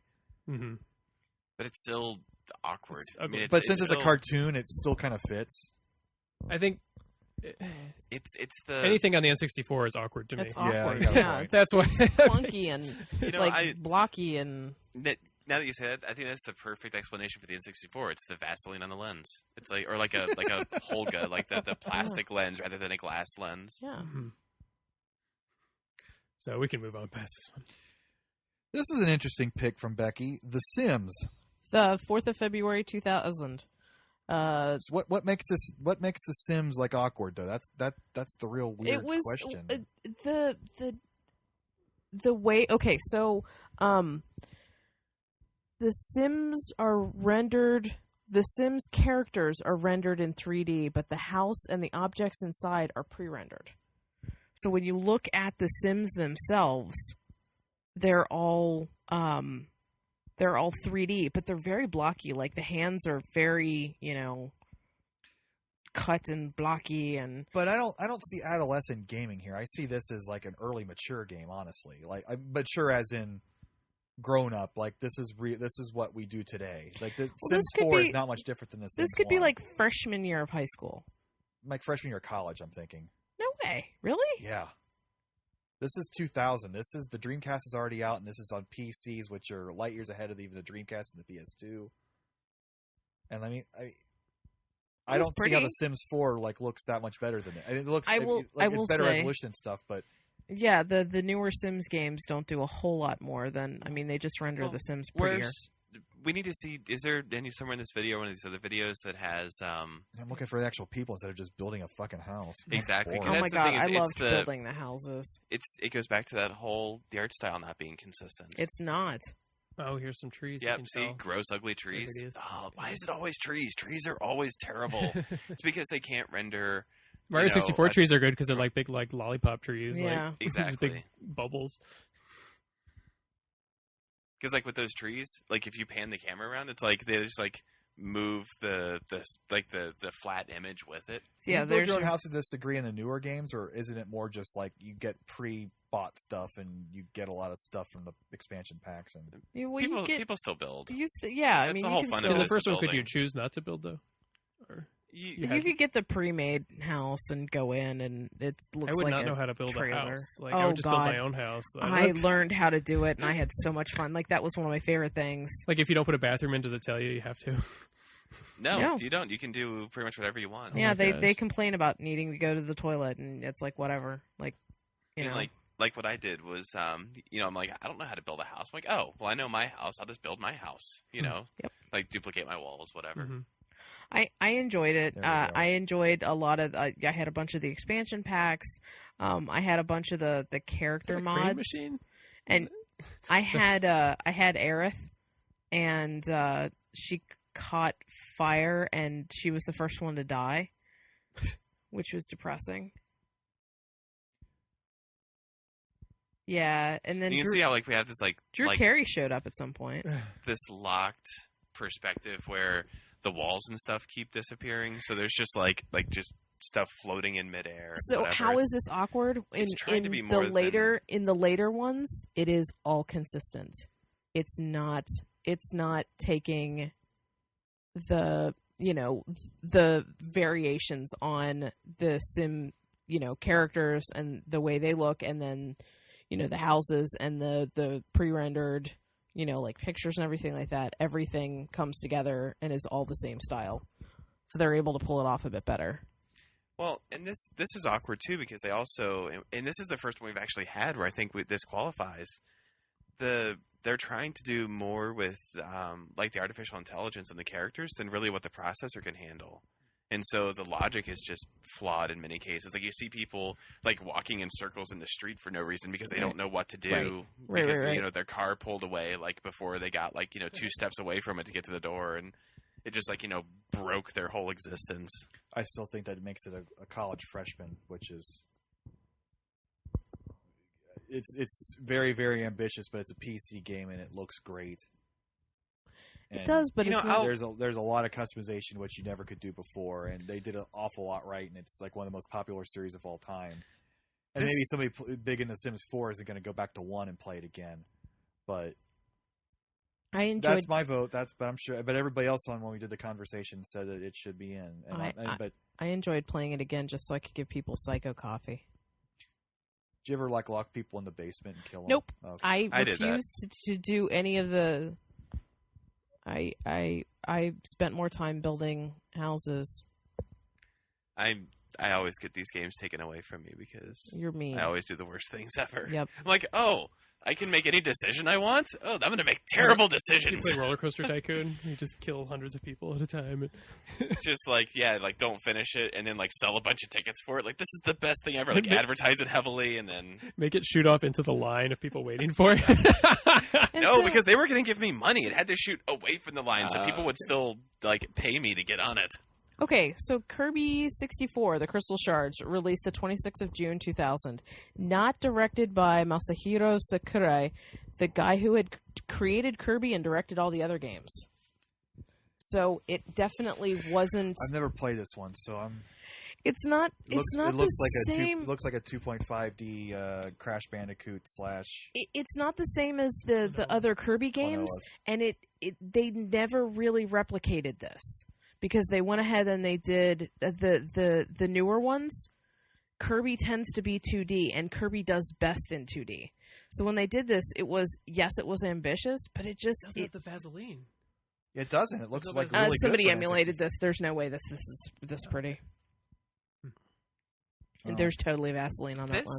This is I would almost question this one more than I would question the Sims because for me, all of these are art style. Art style is one of the biggest things that pulls me out of it, and the art style is fairly consistent on this one. The art style is consistent in this game.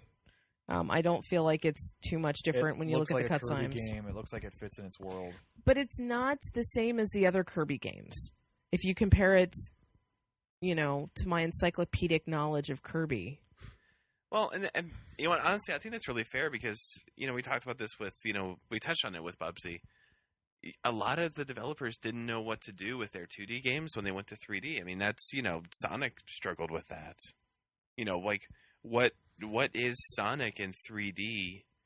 Because you move so fast in a locked space in a 2D world. How do you translate that to a 3D world without it just being unplayable? And it struggled for years to figure out how to do that right. Mm-hmm.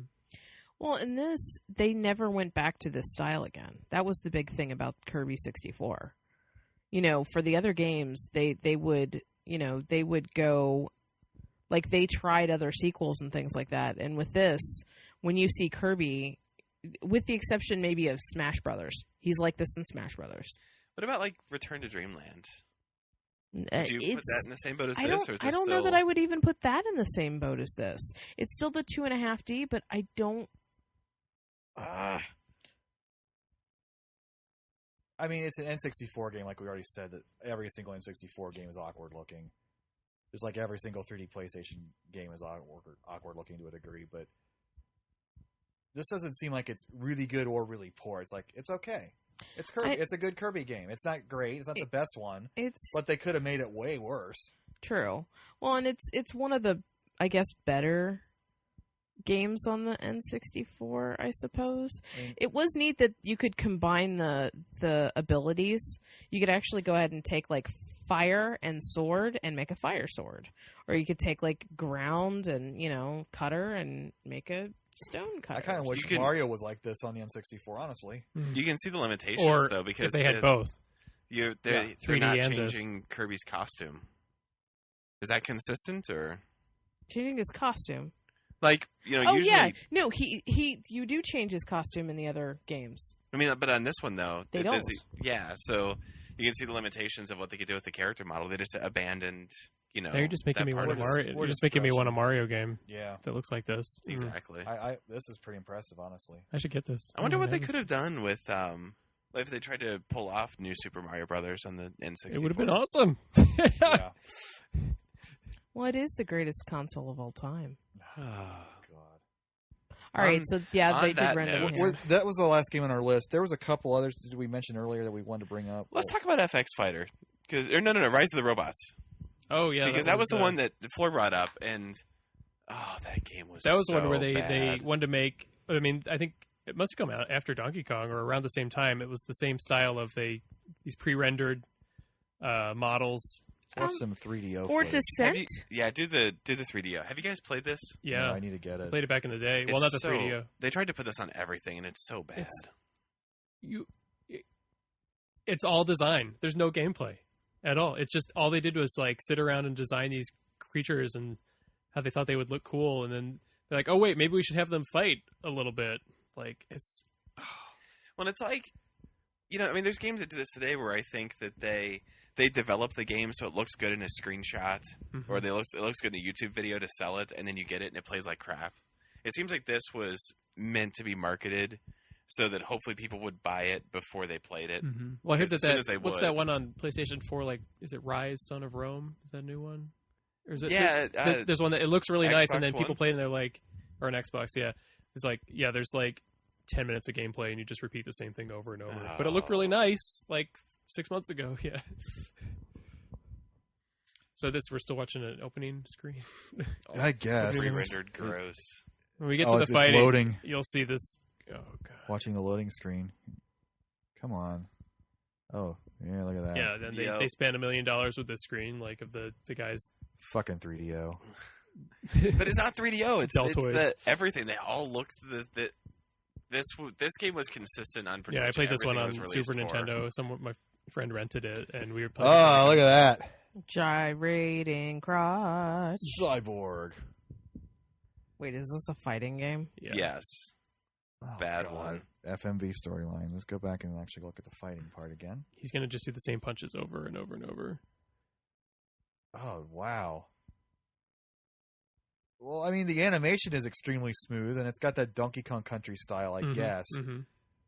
But they don't interact with each other very well. No, the hit detection. There's like no animation if you get I hit. think it's really hard to make a fighting game. Like to get all the characters to mesh with each other in different ways. But it's basically Mortal Dong Kombat showing? with robots instead of live actors. I mean, it's really like Killer Instinct did this right. Yes. And I don't remember when this came out, but I feel like Killer Instinct was close to this. Yeah, maybe like a year. Mm. Does Descent count as the awkward adolescence of gaming? I mean, Sure, that was I'd say so, but Descent It was makes the you wanna first fully throw 3D first-person shooter, maybe? I don't know. well, that was the It had the Y-axis. Pod. Yeah, Yeah. wee vey. That was a very early game. Yeah. Don't get lost in that one. Yep, Yeah. exactly. Well, it's an interesting topic. I mean, we're just kind of we don't really have an opinion about it. We just know that there's just a lot of stuff from that era that we consider awkward. If you ask everybody in this room, we're all pretty much going to say that the 16-bit era was kind of our favorite. Yeah, pretty much, yeah. The 16-bit era and the 2D 32-bit era. I mean, really, that's kind of an offshoot of it. But that right. 16 to 32-bit is where everything just went to fucking hell. And there's some good stuff that we enjoy from back then, but it super, and that includes 16 and before though. Everything on the N64 is awful, and a lot of growing pains. There were a lot of things. They had to evolve. It had to happen. You couldn't keep going with the same style anymore because apparently we needed it to be more extreme, which is bullshit. But you can't. I mean, you can't jump directly from like Wolfenstein 3D to like a current first-person shooter. You've got to like learn all of those steps in the middle. The same with a lot of these, like the racing games. You can't. You don't go from Mario Kart right to like Gran Turismo 6. You've got to take the steps and figure out how to get from point A to point B. Well, and how many companies started it with an earnest attempt to bring us something new, and how many companies just jumped in and did look at how many failed in that era. Rise of the Robot. Yeah, I mean that really was a really interesting almost crash at the time, because there was a lot of we can make money because the Nintendo and the Super Nintendo and the Genesis are all out and we can make lots of money, and it's like, no, you guys have to be innovative. And it's how many companies. The market's so big, it can sustain 11 consoles and portables. Oh, that's right. The Virtual Boy.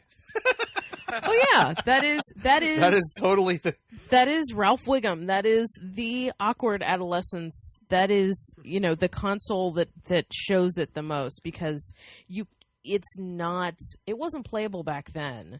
It's not playable now. It's awkward and painful, and I understand what they were trying for, but good. The problem with the Virtual Boy, the Virtual Boy really, really pains my heart, because the Virtual Boy was developed by Gunpei Yokoi, who was a guy who invented the Game Boy. He did the original D-pad, the Metroid. Game & Watch. Yeah, he was a huge, huge visionary, and what the Virtual Boy was supposed to be, it was supposed to have been, a full HMD, a full head-mounted display. It was supposed to have been really, kind of like the Victor Max was, if you guys are familiar with that. He wanted to be able to deliver like a regular game style, but render it in different planes, kind of what we're doing today with like the 3DS. But have it in an HMD that could recognize, like the axis of movement for doing the camera stuff that we end up getting with the N64, like camera buttons. And the problem with it was not that he couldn't make it do it, was that he couldn't make it do it affordably. And right. Every time he had to sacrifice something to get the cost down, his vision just, degraded and degraded and degraded until it was a complete bastard of what he originally wanted to do. And the reason why I feel so bad about this is because, he put so much into it, had to rip out so much out of it, and then had to sit there before, Nintendo let him go and just show off the Virtual Boy next to the Nintendo 64 at the same trade show. And, and personally sit there and take all of the crap that people gave that system. And it was really, really terrible. Yeah, he was, he had done so much innovating, and he had such a good idea on how to innovate. It was take the inexpensive current technology and find a way to make it fun. And it's really sad that we lost him when we lost him, and he ended up leaving and making the Wonder Swan, which was he left and made the Wonder Swan. Freaking awesome. He left and became Street Pizza. He did. He was a good guy, and I know it is. That's just a prime example. Just everybody was trying so many different things, and We got what we got, and I mean, are we satisfied with the results? I mean, we all kind of think 3D gaming kind of sucks, don't we? Like everybody looks like a marionette. We do for the most part. I mean, it's the There are some people that did it right. I mean, yeah, we didn't look at like in modern 3D gaming. I love like the Tales of series, like the Tales of Symphonia, the Tales of Xillia, the Tales of Vesperia. Like those games for me feel really, really good because they don't try to be realistic. Everything that tries to be realistic outside of a racing game just feels like it's like soulless automatons that are just I can't stand it. I just absolutely cannot stand it. Like if I want it to be like unique and art style, and if they can't deliver something that's really as real as people, I don't want them to even try it. Right. No, I want fantasy. I want, fun and colorful and wacky and, but it also, unfortunately for like Nights into Dreams, they did the sequel on the Wii and it was terrible, and then they did Samba de Amigo and on the Wii. And it was terrible. Like, you have to have the gameplay to go, but to back up what you're doing. You can't just, slap a new color on it. Samba de Amigo on Wii, though. Samba de Amigo is a bit unfair because that. I could rant about Samba de Amigo for probably a half an hour on like the Wii version, but Samba de Amigo was just their own stupid direction. They had everything they needed to make that successful, and they chose not to because they're dumb. They don't want to make money. Anywho, we've been talking for what, 4 freaking hours? I don't know. 2 episodes. Yeah, we'll break it up. New version of GarageBand. I'm getting not a time count, but like yeah. Blah. Whatevers. Thanks for listening, guys. It's an interesting subject. We'll probably get a Facebook discussion going about the individual titles, and add to the other thread about the other games that deserve this. This isn't a definitive list. This is just 32 that we picked. And we hope you understand what we mean by the awkward adolescence. This was an awkward episode because it didn't really have a point. Which actually, I mean, matches the theme really well because the awkward games didn't really have a point. Like they didn't know what they were doing. We kind of didn't know how to classify them or how to group them together. I mean, we struggled with how we were going to discuss each of the different titles or whatnot. I mean, we chose by release order, but even then, as we started, we switched out of that. And I'm going to play the Night Trap song at the end.